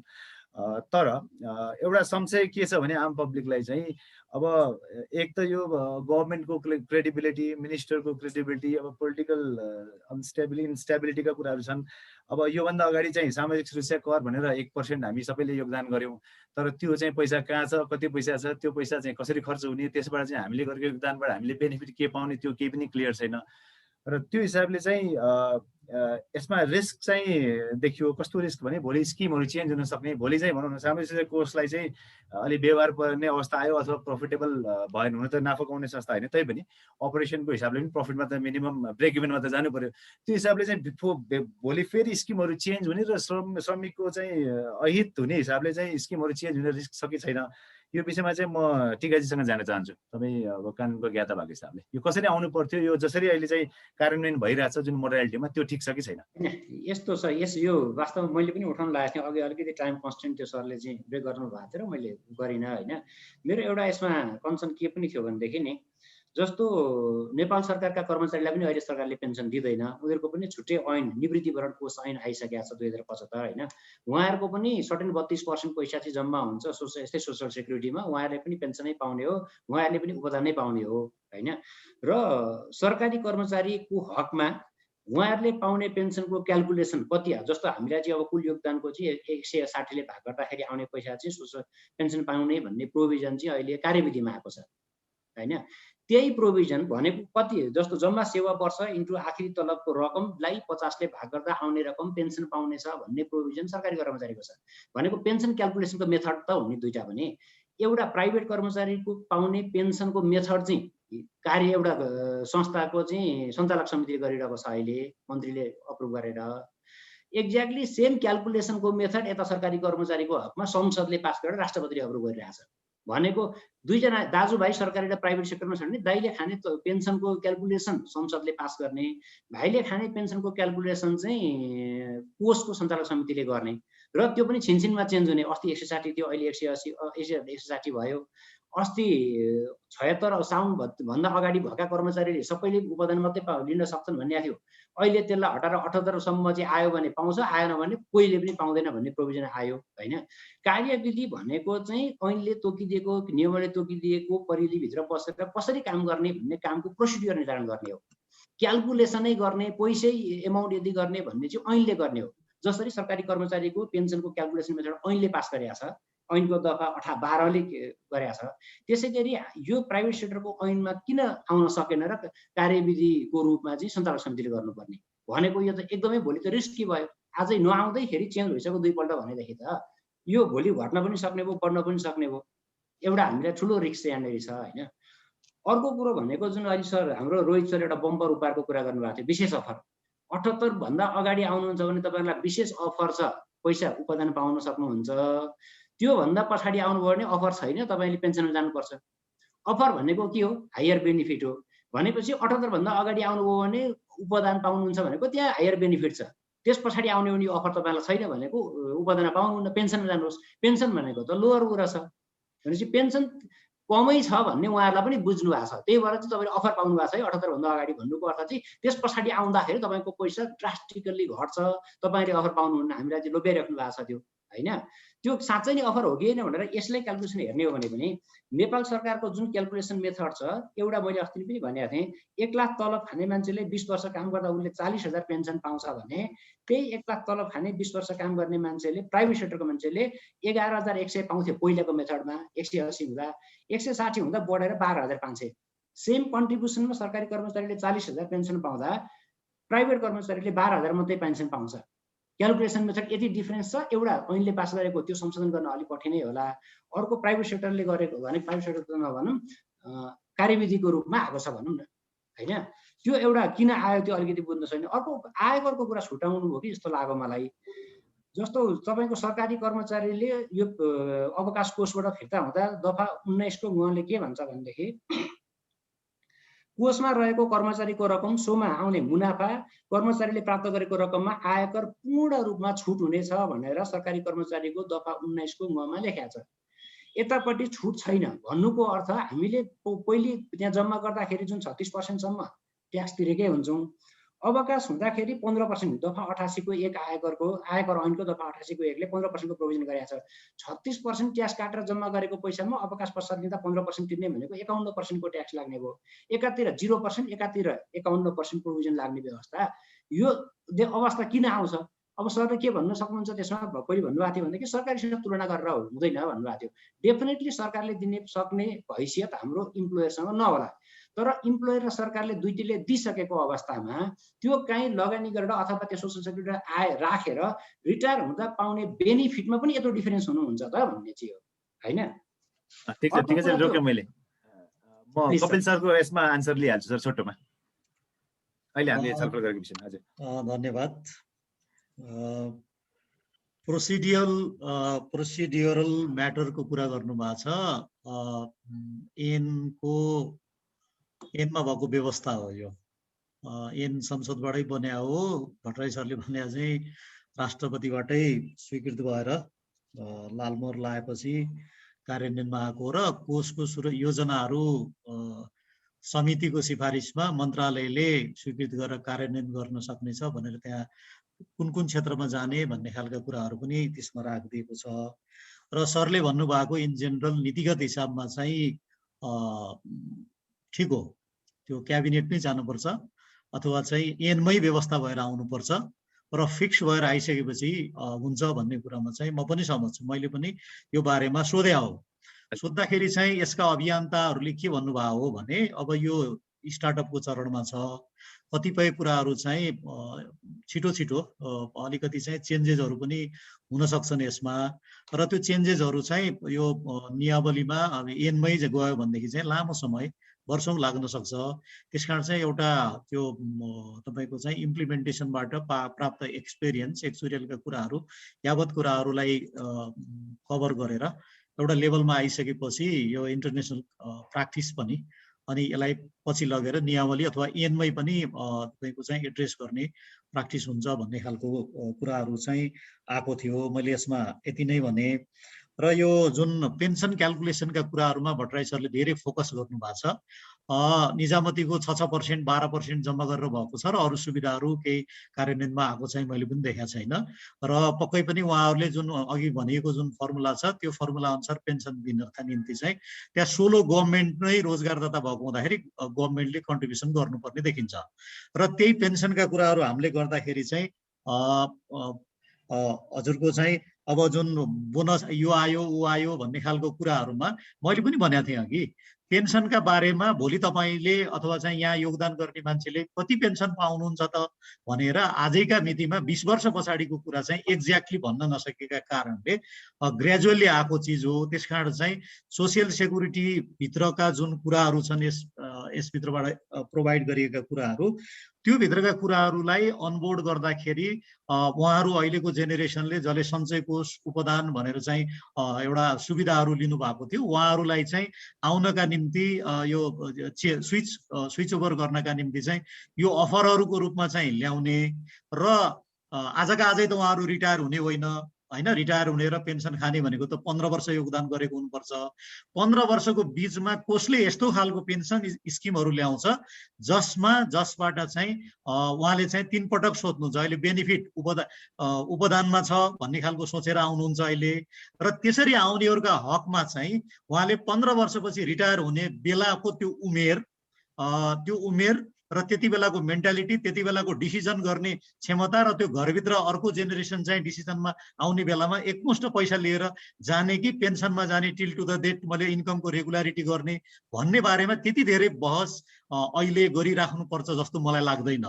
र अर्को कुरो कोषमा जम्मा भएको पैसा, त्यसले गरेको रिटर्न चाहिँ त्यसबाट आउने त्यसलाई गर्ने डिस्ट्रिब्युसन के हो भन्ने बारेमा चाहिँ ऐनमा क्लियर भएको छ। र म के विश्वस्त छु भने यो लेखेरै राख्दा पनि होला 15 वर्ष 20 वर्ष पछि यो जेनेरेसनले जसले ग्रेच्युटीका निम्ति अथवा चाहिँ सबै पैसा झिकेर जान्छु भन्ने मेन्टालिटी छ त्यो मध्येको चाहिँ 90% प्लस कन्ट्रिब्युटरहरू पेन्सनमा जानुहुन्छ। दुई तीनटा कुराले जानुहुन्छ। एउटा यसको एट्र्याक्सन त्यसमा बढ्दै जान्छ, कोषले आफ्नो पर्फर्मेन्स देखाउँदै जान्छ एउटा कुरो। अर्को कुरो 60 वर्षपछि फेरि जबमा त हामी जाँदैनौँ, नजानी भइसकेपछि त इन्कमको रेगुलारिटीको एस्योरेन्सका निम्ति पनि उहाँले यो बेटर छ नि त भनेर जानुहुन्छ। त्यो मेरो आफ्नै एक्सपिरियन्स पनि छ। मैले विगतमा जुन अर्गनाइजेसनमा काम गरेँ त्यो अर्गनाइजेसनमा 30 वर्ष काम गरिसकेपछि हाम्रो जेनेरेसनलाई चाहिँ पेन्सनमा जाने कि ग्रेच्युटीमा जाने भनेर अफर थियो छ, र त्यहाँ हामी 99% इम्प्लोइहरू जसलाई सर्ट टर्म अप्ठ्यारो परेको छैन उहाँ हामी सबै पेन्सनमा गएका छौँ। होइन।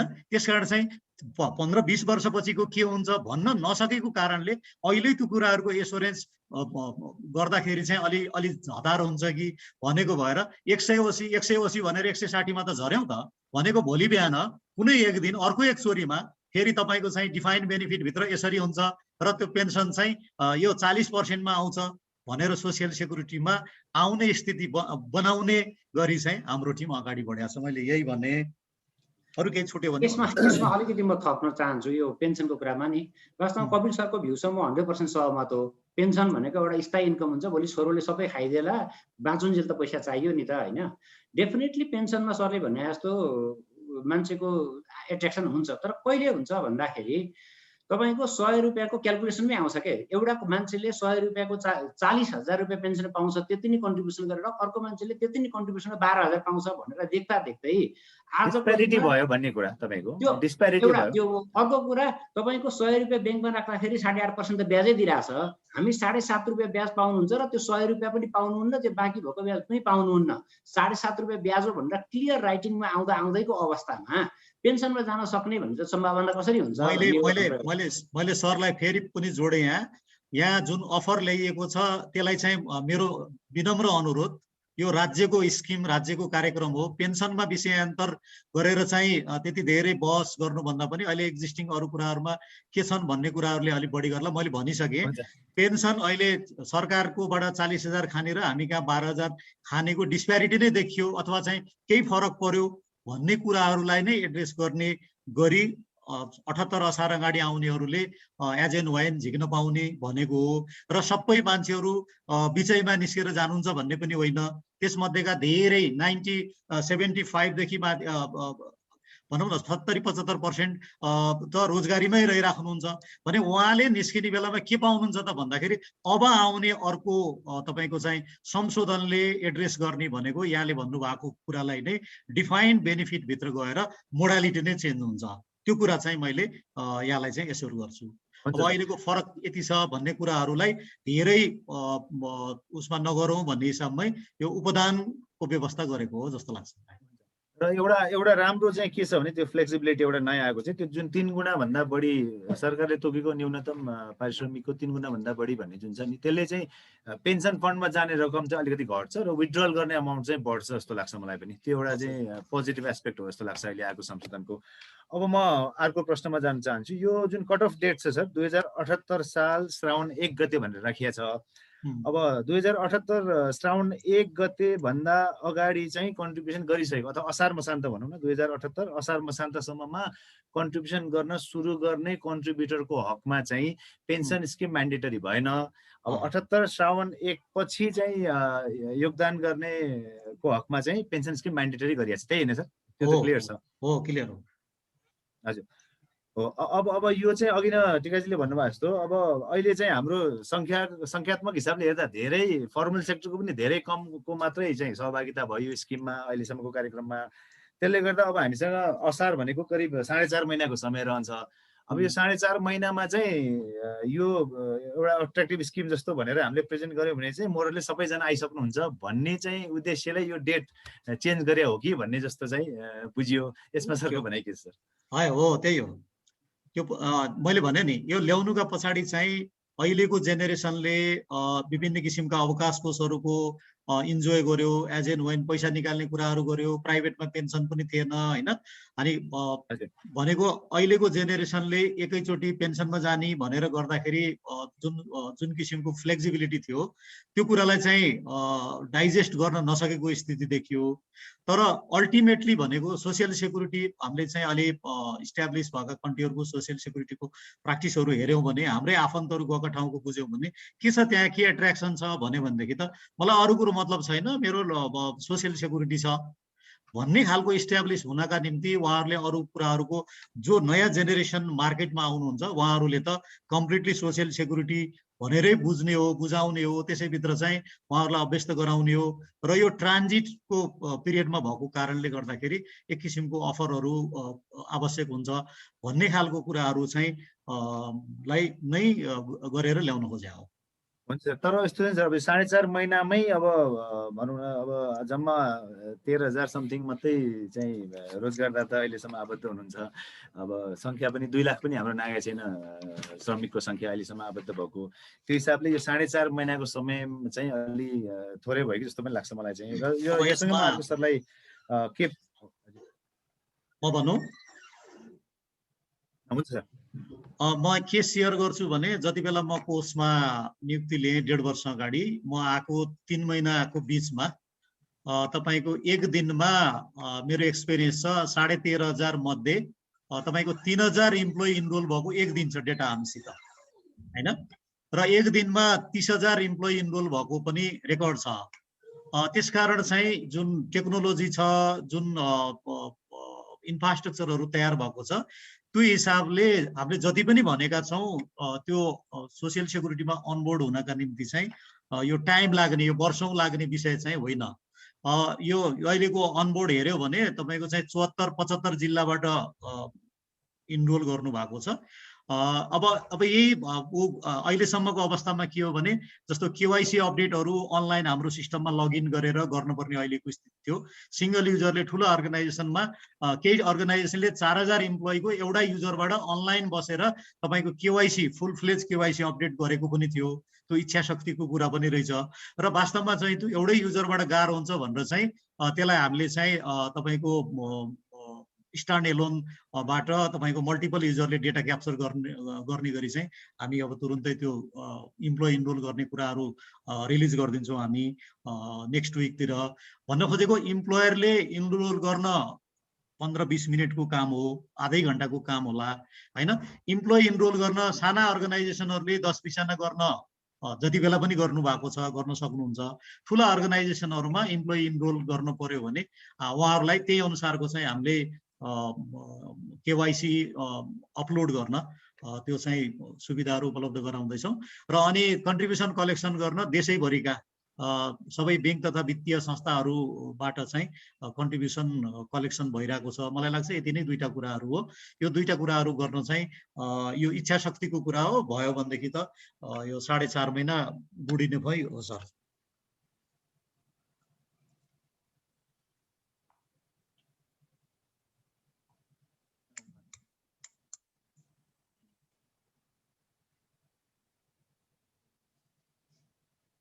हजुर टिकाजी मेरो स्वर सुनिएको छ है? मैले अलिकति हजुर सुनिरहेको छ। हुन्छ हस्। अब म टिकाजीकोमा जान चाहन्छु। अब हामीसँग समय पनि 15 मिनट जति करिब बाँकी छ। अब हामी यो यति धेरै इस्युज छ कि सबै इस्युजमा डिस्कस गर्ने समय त पक्कै पनि छैन। त्यही भएर म अब टिकाजीलाई के भन्छु भनेदेखि अब तपाईँ एक त आफै पनि रोजगारीमा हुनुहुन्छ एउटा कमर्सियल ब्याङ्कमा, प्लस तपाईँ अब लको कानुनको विज्ञ पनि हुनुभयो। त्यो हिसाबले तपाईँ एज अ कन्ट्रिब्युटर पनि as a employee plus as a legal expert चाहिँ अहिले जसरी चाहिँ यो कार्यविधिमा व्यापक संशोधन भएको देखियो, पक्कै पनि यो हाम्रो अघिल्लो कार्यक्रमले पनि केही यसमा योगदान गरे जस्तो लाग्छ हामीलाई। यो हिसाबले तपाईँले हेर्दाखेरि चाहिँ अब यो स्किममा अझै फर्दर के चिज चाहिँ एड्रेस गर्न सकियो भने नेपालका सबै रोजगारदाता र श्रमिक चाहिँ स्वस्फूर्त रूपमा सामाजिक सुरक्षा कोषमा आबद्ध हुने वातावरण बन्छ जस्तो तपाईँलाई लाग्छ? पोइन्ट वाइज ब्रिफली भनिदिनु होला। एकदम म टाइम नलिकन सर पोइन्ट वाइजमै भन्छु होइन। मलाई केही धेरै पोइन्टहरू छैनन्, केही 2-4वटा कुराहरू मात्रै हुँदाखेरि पनि आउन सक्ने र एडिसनल कस्ट एडिसनल गभर्मेन्टलाई भार नपर्ने अवस्थामा अहिलेकै अवस्थामा पनि सामान्य संशोधन गर्दाखेरि पनि कर्मचारीहरू आउन इच्छुक हुने अवस्था आउनलाई चाहिँ हुनुपर्ने कुरा जस्तो लाग्छ। जस्तो एउटा के छ भनेदेखि सरकारको जुन निवृत्तिकरण कोष ऐनको दफा 14ले के भन्छ भनेदेखि 20 वर्ष सेवा पुरा नहुँदै कुनै पनि कर्मचारी सेवामा नरहेमा उसको खातामा जम्मा भएको सम्पूर्ण ब्याज मुनाफा र जम्मा भएको रकम एकमुष्ट फिर्ता लगाउने व्यवस्था छ। त्यसमा असार 76-78 साउन 1 गतेको कुनै क्याप छैन। भनेपछि एउटा सरकारी कर्मचारीले 20 वर्ष सेवा नपुगिकन निस्किँदाखेरि सबै पैसा फिर्ता पाउन उसलाई सुविधा हुन्छ कुनै पनि बेला 78, 79, 80, 82 जुनसुकै सालमा पनि भने एक्ज्याक्टली सेम प्रोभिजन प्राइभेट सेक्टरमा पनि राख्नलाई केही पनि असर गर्दैन यसले। किनभने दाइले फिर्ता पाउँदा भाइले नपाउनु भन्नेको कुनै मिनिङ राख्दैन त्यो होइन। एक्ज्याक्टली सेम प्रोभिजन सरले कपी गरिदिनुपर्छ यो, किनभने दुईटा समान मान्छे हुन्। कोही मान्छेलाई सरकारीमा इन्ट्रेस्ट थियो सरकारीमा गयो, कसैलाई प्राइभेटमा इन्ट्रेस्ट थियो प्राइभेटमा गयो, सेम हो। भोलि रिटायर हुँदाखेरि उत्तिकै हैसियत हुन्छ दुईटैको। भनेपछि यो प्रोभिजन दुवैतिर हुनुपर्छ होइन, एउटा संशोधन गर्नै पर्ने। र यो प्रोभिजन किन आएन मलाई अलिक कन्फ्युजन के भनेदेखि यो कार्यविधि बनाउने त्यहाँ जति कर्मचारी हुनुहुन्छ सरकोमा उहाँहरू सरकारी कर्मचारी नै हुनुहुन्छ। उहाँ आफूले उपभोग गरिरहेको फेसिलिटी यता दिन किन कन्जुसाइ गरिराख्नु भएको छ मैले बुझिरहेको छैन। यो कपी पेस्ट गर्दै हुन्छ एउटा 1 नम्बर है सर, दफा 14 ऐनको। 2 नम्बर के छ भनेदेखि जस्तो 8.33% भनेको चाहिँ तपाईँको अवकाश कोष हो, 20% भनेको सञ्चय कोष हो। सञ्चय कोष भनेको सञ्चय गरेको पैसा, आफूले कमाइसकेको ट्याक्स तिरिसकेको पैसा सञ्चय गरेको, त्यो भनेको डिपोजिट हो। 20% भनेको डिपोजिट हो, त्यो टोटल फिर्ता हुनुपर्छ। र 8.33 भनेको अवकाश कोष हो, अवकाश भए पश्चात चलाउनको लागि राखिदिएको पैसा हो।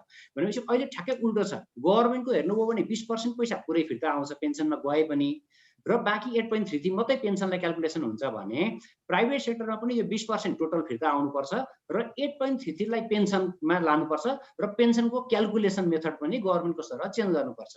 र यहाँ अघि कपिल सरले भन्नुको कुरामा अलिकति मेरो असहमति, गभर्मेन्टको जस्तो खोजेर हुँदैन, गभर्मेन्टको त ठुलो उ छ भन्नुभयो। यहाँ गभर्मेन्टले 1 रुपियाँ पनि कन्ट्रिब्युसन गर्दैन। त्यो पहिले 6% गभर्मेन्टले गरिसक्यो, 10% प्लस 6% 16% कन्ट्रिब्युसन गरिसक्यो। अब कन्ट्रिब्युटेड एमाउन्टको लगानीबाट आएको पैसा मात्रैको क्यालकुलेसन हो यो, होइन। त्यसो त गभर्मेन्टको यसमा केही योगदान हुँदैन थप पछि। भनेपछि यही क्यालकुलेसन मेथड कर्मचारीलाई पनि हुनुपर्छ। 3 नम्बर मैले पोइन्ट बाजे भनिरहेको छु, एउटा फिर्ता हुने कुरा, अर्को 20% लाई चाहिँ फिर्ता गर्ने र 8.33 लाई पेन्सनमा लाने व्यवस्था हुनुपर्छ। त्यो गर्यो भने ठ्याक्कै उल्टो हुन्छ अहिलेको एउटा। अर्को पेन्सनको क्यालकुलेसन मेथड चेन्ज गर्नै पर्छ, किनभने आजको दिनमा तपाईँको 78 मैले हेर्दाखेरि मलाई बेनिफिट छ, म 78 असारभन्दा अगाडि गएँ भने त मैले फिर्ता पाउँछु। तर आज यो प्रोग्राममा बसेर हेर्दाखेरि मैले मेरो हेरिराखेको छुइनँ, एज अ होल जनताको हेर्नुपर्ने हुन्छ, एज अ होल मेरा इम्प्लोइको हेर्नुपर्छ, 1 वर्ष पछाडि आउने कर्मचारीको पनि मैले हेरेर बोल्नुपर्ने हुन्छ र मैले कुरा गरिरहेको छु। दोस्रो कुरा, ट्याक्स एक्जम्पसन यति क्लियर छ सरकारीमा, अवकाशबाट आएको पैसा 0% ट्याक्स भनिसके पछाडि प्राइभेटलाई चाहिँ ट्याक्स लाउने, गभर्मेन्टलाई ट्याक्स नलाउने भन्नु हुँदैन। सेम प्रोभिजन, अथवा गभर्मेन्टलाई पनि लगाएको थियो भने हामीले चित्त बुझाउने बाटो हुन्थ्यो। ट्याक्स एक्जम्पसन दुवैतिर हुनुपर्छ होइन। चौथो कुरा, अर्को र अहिले आएको जस्तो स्पाउसको केसमा, जस्तो श्रीमानले पनि कन्ट्रिब्युसन गरेको छ, श्रीमतीले पनि कन्ट्रिब्युसन गरेको छ, कोही एकजना निवृत्तिभरण पाउने अवस्थामा भने स्पाउस चाहिँ अलरेडी इम्प्लोइ छ, कतै काम गरिरहेको छ भने उसले त्यो कन्ट्रिब्युसनको के अरे उसको पेन्सन पाउँदैन उसले, होइन। यदि श्रीमान श्रीमतीमा दुवैजना कन्ट्रिब्युटर हुँदाखेरि एउटाले पाउँछ अर्कोले पाउँदैन भने उसलाई कन्ट्रिब्युसनै किन गराउने? यदि दुवैजनाले समान कन्ट्रिब्युसन गर्छ भने समान रूपमा फिर्ता दुवैले किन नपाउने? एउटा मराउने अर्कोले किन नपाउने? डबलै गेन हुनु पर्यो।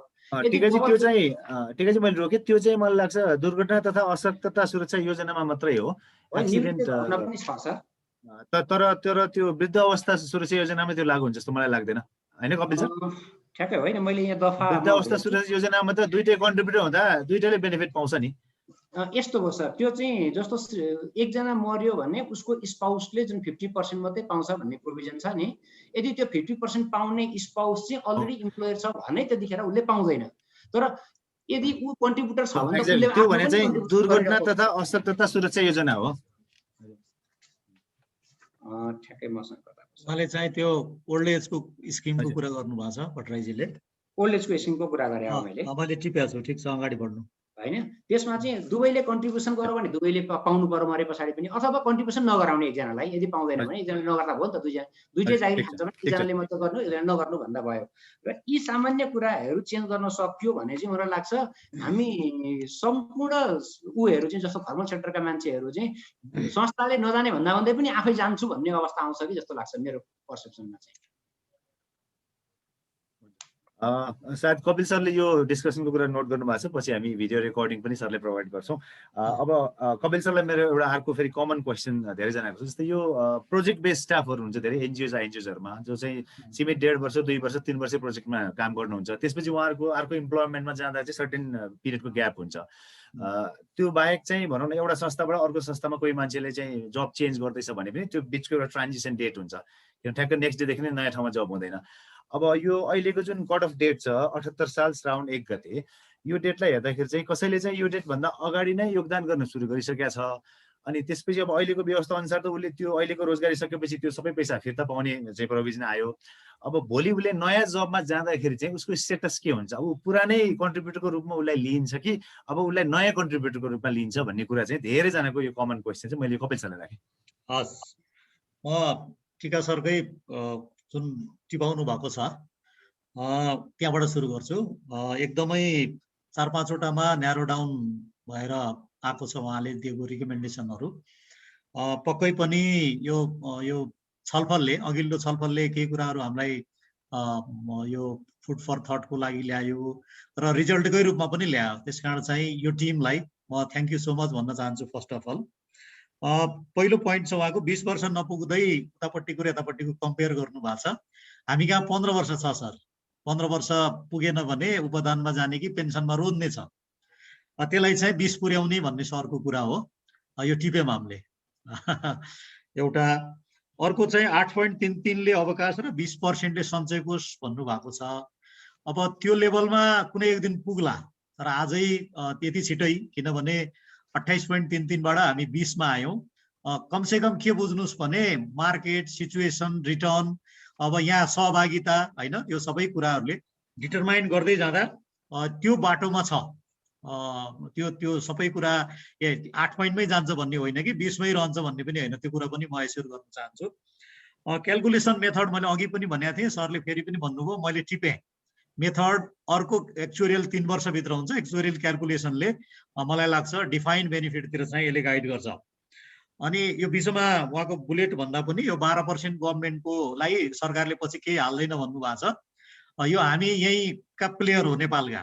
12% जम्मा गरेर दिने प्रतिफल हामी दिने र उहाँहरूले लिने इन्ट्रेस्ट र हामीले लिने इन्ट्रेस्ट सबै यो घाम चाहिँ छर्लङ्गै हुन्छ। यहाँ भएको अर्निङले सेयर गर्ने हो। त्यसकारण चाहिँ यसमा गभर्मेन्टले के गर्छ अझै हामीले हेर्नै पर्छ। त्यति त्यो लेभलले जुन फर्मुलाहरू लगाइएको छ त्यसमा लायबल गभर्मेन्ट नै हुने भएर अगाडि बढ्छ जस्तो लाग्छ। ट्याक्स एक्जेम्पसनको बारेमा चाहिँ मैले यहाँबाट भन्न यो नै हो भन्न मिल्दैन, किनभने म पनि रिटायर हुँदाखेरि मैले राम्रै रकम ट्याक्स तिरेर आएको यो रिटायरमेन्ट फन्डमा। र यो चाहिँ म कम्युनिकेट गर्छु कन्सर्न अथोरिटीमा, यो दुईतिरको डिस्प्यारिटी छ भन्ने बारेमा चाहिँ सरले उठाएको कुरो चाहिँ यो उ गर्छु। र स्पाउस पेन्सनको बारेमा चाहिँ जुन कुराहरू भन्नुभएको छ, अहिलेको जेनेरेसन जस्तो अहिलेकै पनि भट्टराईजीले भन्नुभएको 2 जना जबमा हुनुहुन्छ, 60 वर्षपछि उहाँ पेन्सनमा जाने हुनुभयो, 15 वर्ष भित्र चाहिँ एक्सपायर भयो भने पेन्सन 50% चाहिँ लाइफ लङ स्पाउसले पाउने भनेको छ यसले।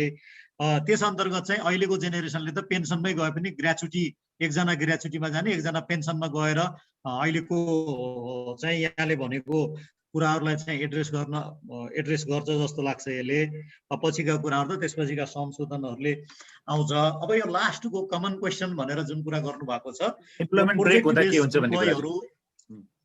प्रोजेक्ट बेस अथवा कुनै पनि भनौँ न, कुनै पनि ठाउँको इम्प्लोइहरूले हुँदाखेरि के हुन्छ भने सोसियल सेक्युरिटीबाट जेनेरेट हुने सोसियल सेक्युरिटी आइडी भनेको युनिक हो। र त्यो आइडीलाई चाहिँ एउटा कम्पनीमा रहँदा अथवा बेरोजगारीमा नहुँदा अथवा अर्को अर्गनाइजेसनमा जोइन गर्दाखेरि युज गर्ने जुन प्रोभिजन सहित आएको छ, त्यो अन्तर्गत चाहिँ उहाँले त्यसलाई कन्टिन्यू त्यही आइडीलाई एकाउन्ट क्लोज गर्नु भएन। एकाउन्ट क्लोज नगरिकन अब उहाँले चाहिँ त्यो रकमहरू लिने हो भने एकाउन्ट जबमा हुँदा त लोनको पनि फेसिलिटी छ, किनभने ग्रेच्युटीमा जाने भएको कारणले उहाँले त्यो पैसा पनि लोनमा लिन पाउने गरी व्यवस्था गरेका छ हामीले। जब टर्मिनेट हुनुभयो भने उहाँले चाहिँ त्यो आइडी कन्टिन्यू गरेर राख्नुभयो भने त्यसले चाहिँ त्यो ओल्ड इम्प्लोइ भन्ने नै त्यसलाई चाहिँ लिन्छ। जस्तै मैले पैसा चाहिँ झिक्न पाएँ कि पाएन सर? मेरो इम्प्लोइमेन्ट टर्मिनेट भएपछि आइडी मात्रै मैले एक्टिभ राखेर मैले आफ्नो पैसा झिक्न चाहिँ पाएँ कि पाएँ? आइपिएच पाउनुभयो। ठिक छ। अब अर्को सर एउटा हाम्रो अहिलेको पहिलादेखि नै आएको कुरा हो यो अहिले भइरहेको अरू कोषमा जम्मा भएको पैसा, जस्तै सञ्चय कोष भयो, नागरिक लगानी कोष भयो, लगायत अन्य कोषमा जम्मा भएको पैसा चाहिँ श्रमिकले चाहेमा त्यहाँबाट भुक्तानी लिन सक्ने भन्ने व्यवस्था छ। तर कस्तो हुन्छ भने इम्प्लोइमेन्ट टर्मिनेट नभइकन त्यो पैसा झिक्न पाइन्न। तर हाम्रो भाषामा हेर्दाखेरि चाहिँ तपाईँले झिक्न चाहनुहुन्छ भने झिक्नुहोस् भने जस्तो देखियो। र अर्को कुरा चाहिँ कोषले चाहिँ त्यसमा समन्वय गर्ने भन्ने कुरा पनि लेखिएको छ त्यो पैसा यता ल्याउनको लागि। त्यो अँ। व्यवहारिक हिसाबले सम्भव छ सर? अब अहिले भनौँ न उदाहरणको लागि नागरिक लगानी कोषमा जम्मा भएको पैसा हाम्रो सामाजिक सुरक्षा कोषमा ट्रान्सफर हुन प्र्याक्टिकल्ली त्यो पोसिबल छ सर? यसमा बाधा के अरे यो चाहिँ तपाईँको बोटलनेक कानुनमा देखियो र दुईटा कोषहरूको कानुनमा चाहिँ अवकाश भएपछि मात्रै खाता बन्द गर्नु पाउने भनेको व्यवस्था कारणले गर्दा हामीले चाहिँ त्यहाँबाट ल्याउन सक्ने स्थिति चाहिँ देखिँदैन र जागिरमा छँदा यहाँ आए पनि यही नै रहने हो, त्यहाँ रहे पनि सापट दिने भन्ने हिसाबले एडक बेसिसमा एजिज वैरिज गरेर म्यानेज गर्ने व्यवस्था पनि दिएको छ। र त्यो बाहेक अन्य अवकाश कोषहरूमा भएको पैसाहरू कतिले त अब यो स्किम ब्रेक भइसकेपछि उहाँहरू चाहिँ ल्याउने क्रममा पनि हुनुहुन्छ। अब रह्यो कुरा अलिकति अप्ठ्यारो चाहिँ पुरानो पैसा के गर्ने भन्नेमा एउटा क्लियर के हो भने सबै पैसा यहाँ ल्याउनु पर्छ भन्ने म्यान्डेटोरी चाहिँ छैन। एउटा क्लियर हुनु पर्यो के गर्ने हो भन्ने कुराहरूमा। जस्तो ब्याङ्कहरूमा आफ्नै रिटायरमेन्ट फन्ड छ, त्यहाँ ठुलो रकम चाहिँ त्यहाँ रिटायरमेन्ट फन्डमा जम्मा भएको ब्याङ्क आफैले एउटा क्यासकै ट्रान्ज्याक्सन बिजनेस गर्ने भएको कारणले त्यो पैसा यहाँ ल्याउन उहाँहरूलाई भन्नु त्यति उपयुक्त पनि होइन। त्यही भएर चाहिँ एज इज वेयर इज भन्ने प्रोभिजन पनि छ। र जसले ल्याउन खोज्नु भएको छ अहिले केहीले, किनभने हामीले सबैको मासको हेर्दाखेरि चाहिँ अब हामी धेरै कुराहरू सोसियल सेक्युरिटीभित्र आइसक्यो, 1 पोलिसीभित्र आयो, अब एक्स्ट्रा पैसा जम्मा गर्ने स्किमहरू पनि आइसके भनेपछि पुरानो पैसाको निम्ति हामी अन्यत्र किन जाने भन्दाखेरि चाहिँ अब जहाँ कानुनमा अप्ठ्यारो छ त्यसका निम्ति हामीले अर्थ मन्त्रालयमा अनुरोध गरेका छौँ त्यो व्यवस्था गरिदिनु भनेर। जहाँबाट ल्याउन मिल्ने जुन अवकाश कोषबाट ल्याउन मिल्ने छ उहाँहरू ल्याउनुहुन्छ, जसले जहाँ छ त्यहीँ राख्नुहुन्छ उहाँहरूलाई पनि त्यो सुविधा छ। त्यसकारण चाहिँ अप्ठ्यारो परेको ठाउँमा चाहिँ हामी समन्वय चाहिँ गर्छौँ यसमा। टिकाजी अब समय हाम्रो धेरै छैन, तपाईँलाई छोटोमा जहिले पनि यस्तै हुन्छ, 1 मिनटमा एउटा सानो क्लोजिङ रिमार्क्स राखिदिनुहोस् अनि मैले क्लोजिङ रिमार्क्सको लागि कपिल सरलाई पनि अनुरोध गर्छु। टिकाजी पहिला। खासै छैन, सबै कुरा लगभग भइसकेकै छन् होइन। र अहिले हामीले गरेका डिस्कसनहरूबाट केही संशोधन आयो, कपिल सरले यति मेहनत गरेर संशोधन लिएर आउनुभयो, त्यसको लागि म एकदम खुसी व्यक्त गरेँ। र अहिले भएका केही डिस्क्रिमिनेसन जस्ता देखिन्छन् नि, डिस्क्रिमिनेसन क्यालकुलेसनका कुरा र यी कुराहरू संशोधन गरेर आइदिनु पर्यो सरले, एउटा कुरा। अर्को कुरा चाहिँ जुन कुरा ऐनले निर्धारण गर्नुपर्ने कुराहरू छन्, जुन कुरा उता सरकारीमा ऐनमा आइरहेछन्, हाम्रो कार्यविधिमा आइरहेछन्, जुन फ्रिक्वेन्टली चेन्ज भइरहेका छन्, यस्ता कुराहरू ऐनमै आइदियो भने चाहिँ हामी अझ सम्पूर्ण सेक्टर चाहिँ यसमा आउन अझ बढी उत्साहित हुन्थ्यौँ, अथवा त्यसले चाहिँ हामीलाई एउटा लेभलको कन्फिडेन्स दिन्थ्यो जस्तो लाग्छ होइन। अरू कुरा त ठिकै छ, यिनै संशोधन भयो भने मलाई लाग्छ मोरलेस मान्छेले आउनको लागि उत्साहित हुन्छन् होला जस्तो लाग्छ। कपिल सर, अब आम रोजगारदाता र श्रमिकलाई तपाईँ के मेसेज दिन चाहनुहुन्छ अन्तिममा, छोटोमा सर 1 मिनटमा? अब म पनि यो कोषमा आइसकेपछि लामो इन्ट्रेक्सनहरू धेरै ठाउँमा गऱ्यौँ, धेरैका गुनासाहरू आफ्ना किसिमका छन्, त्यो कुराहरूलाई एड्रेस गर्ने बाटोमै यो कार्यविधिमै भएको कारणले गर्दाखेरि हामीले छिटो संशोधन गर्न सक्यौँ जस्तो लाग्छ। र टिका सरले भनेको नियावलीमा डेफिनेटली नियावलीमा आउने हो, र नियावलीमा आउँदाखेरि अझै एट्र्याक्टिभ कन्ट्रिब्युटर फ्रेन्डली अझै एक लेभल उहाँले जुन कुरा भन्नुभएको छ एउटा समयक्रममा ती कुराहरू भित्रका सम्म भएका कुराहरू पनि एड्रेस भइसकेपछि त्यसपछि त्यो लेभलमा जान्छ। र यहाँहरू मार्फत चाहिँ अहिले जो जोइन हुनुभएको छ जुममा, मलाई लाग्छ धेरै प्रतिष्ठित प्रतिष्ठानहरूबाट सरकारवाला साथीहरू यसमा इङ्गेज हुनुभएको छ। र उहाँहरूलाई म के अनुरोध गर्छु भने यो स्किम जुन एमेन्डमेन्ट भएको छ सोसियल सेक्युरिटी, यो जेनेरेसन टु जेनेरेसन जाने एउटा चाहिँ दीर्घकालीन एउटा चाहिँ त्यो कोसे ढुङ्गाको रूपमा इस्ट्याब्लिस भएको, र हामी यो अनबोर्ड भएर एउटा चाहिँ सोसियल सेक्युरिटीलाई स्ट्रिमलाइन गर्ने सन्दर्भमा जाँदाखेरि यहाँहरूले भनेका अधिकांश कुराहरूलाई चाहिँ हामीले कार्यविधि मार्फत संशोधन गरेर लिएर आएका छौँ। र त्यो अन्तर्गत चाहिँ यहाँहरू सबै आउनका निम्ति म अनुरोध गर्छु। र हरेक प्रतिष्ठानमा यो सोसियल सेक्युरिटीका बारेमा त्यहाँभित्रको टिमलाई यसै गरी नै फेरि हामी यो क्लास प्रेजेन्टेसन अन्तर्क्रियाहरू गर्न चाहिँ कोषको टिम तयार छ। त्यसकारण सबै सहभागी साथीहरूलाई चाहिँ यहाँहरूले चाहिँ हाम्रो सहप्रवक्ता रोहित रेग्मी ले अघि नम्बर पनि सेयर गर्नुभएको छ, पिपिटी पनि यहाँहरूलाई दिनुहुन्छ, त्यहाँ सम्पर्क गरेर चाहिँ यो सेड्युलिङ गरेर चाहिँ एउटा मिलाउँ, हामी देशैभरि यसलाई चाहिँ अगाडि बढाउँछौँ। र यो जुन यो कोल्याबोरेसनमा यो अर्गनाइज गर्नुभयो र यसलाई चाहिँ एकदम निरन्तर यसको क्रिटिक्स पक्षमा विपक्षमा राखेर यसभित्रका अन्तर्वस्तुहरूको बिचमा चाहिँ जुन उजागर गर्नका निम्ति चाहिँ हामी यहाँ भयौँ, हामी सहभागी भयौँ। सरकारवाला आयोजकलाई पनि म कोषको तर्फबाट धेरै धेरै धन्यवाद दिन चाहन्छु। हस्, धन्यवाद, नमस्कार। धन्यवाद। अब यो हामीले छोटो समयमा धेरै चिज छलफल गर्न बाँकी नै थियो। मेरो 4 पानाको प्रश्न पत्र थियो, 1 पाना पनि पुरा सकिएन। अब यो एउटै कार्यक्रममा सबै चिज नसकेला, अब व्यक्तिगत रूपमा पनि कपिल सरसँग आएर हामी डिस्कस गर्न सक्छौँ र मलाई लाग्छ हामीले सकेसम्म धेरै चिज समेट्ने प्रयास गऱ्यौँ। अब आजको हाम्रो निर्धारित समय सकिसकेको हुनाले म दुवैजना प्यानलिस्टलाई हृदयदेखि आभार व्यक्त गर्न चाहन्छु र आज सहभागी हुनुभएको सम्पूर्ण मित्रहरूलाई पनि धन्यवाद दिन चाहन्छु र आवश्यक परेको खण्डमा फेरि हामी यस्तै कार्यक्रम लिएर आउनेछौँ र सुविधा सेवा लगायत हामीलाई सहयोग गर्ने सबैजनालाई हार्दिक धन्यवाद। फेरि भेटौँला। नमस्कार। धन्यवाद, नमस्कार।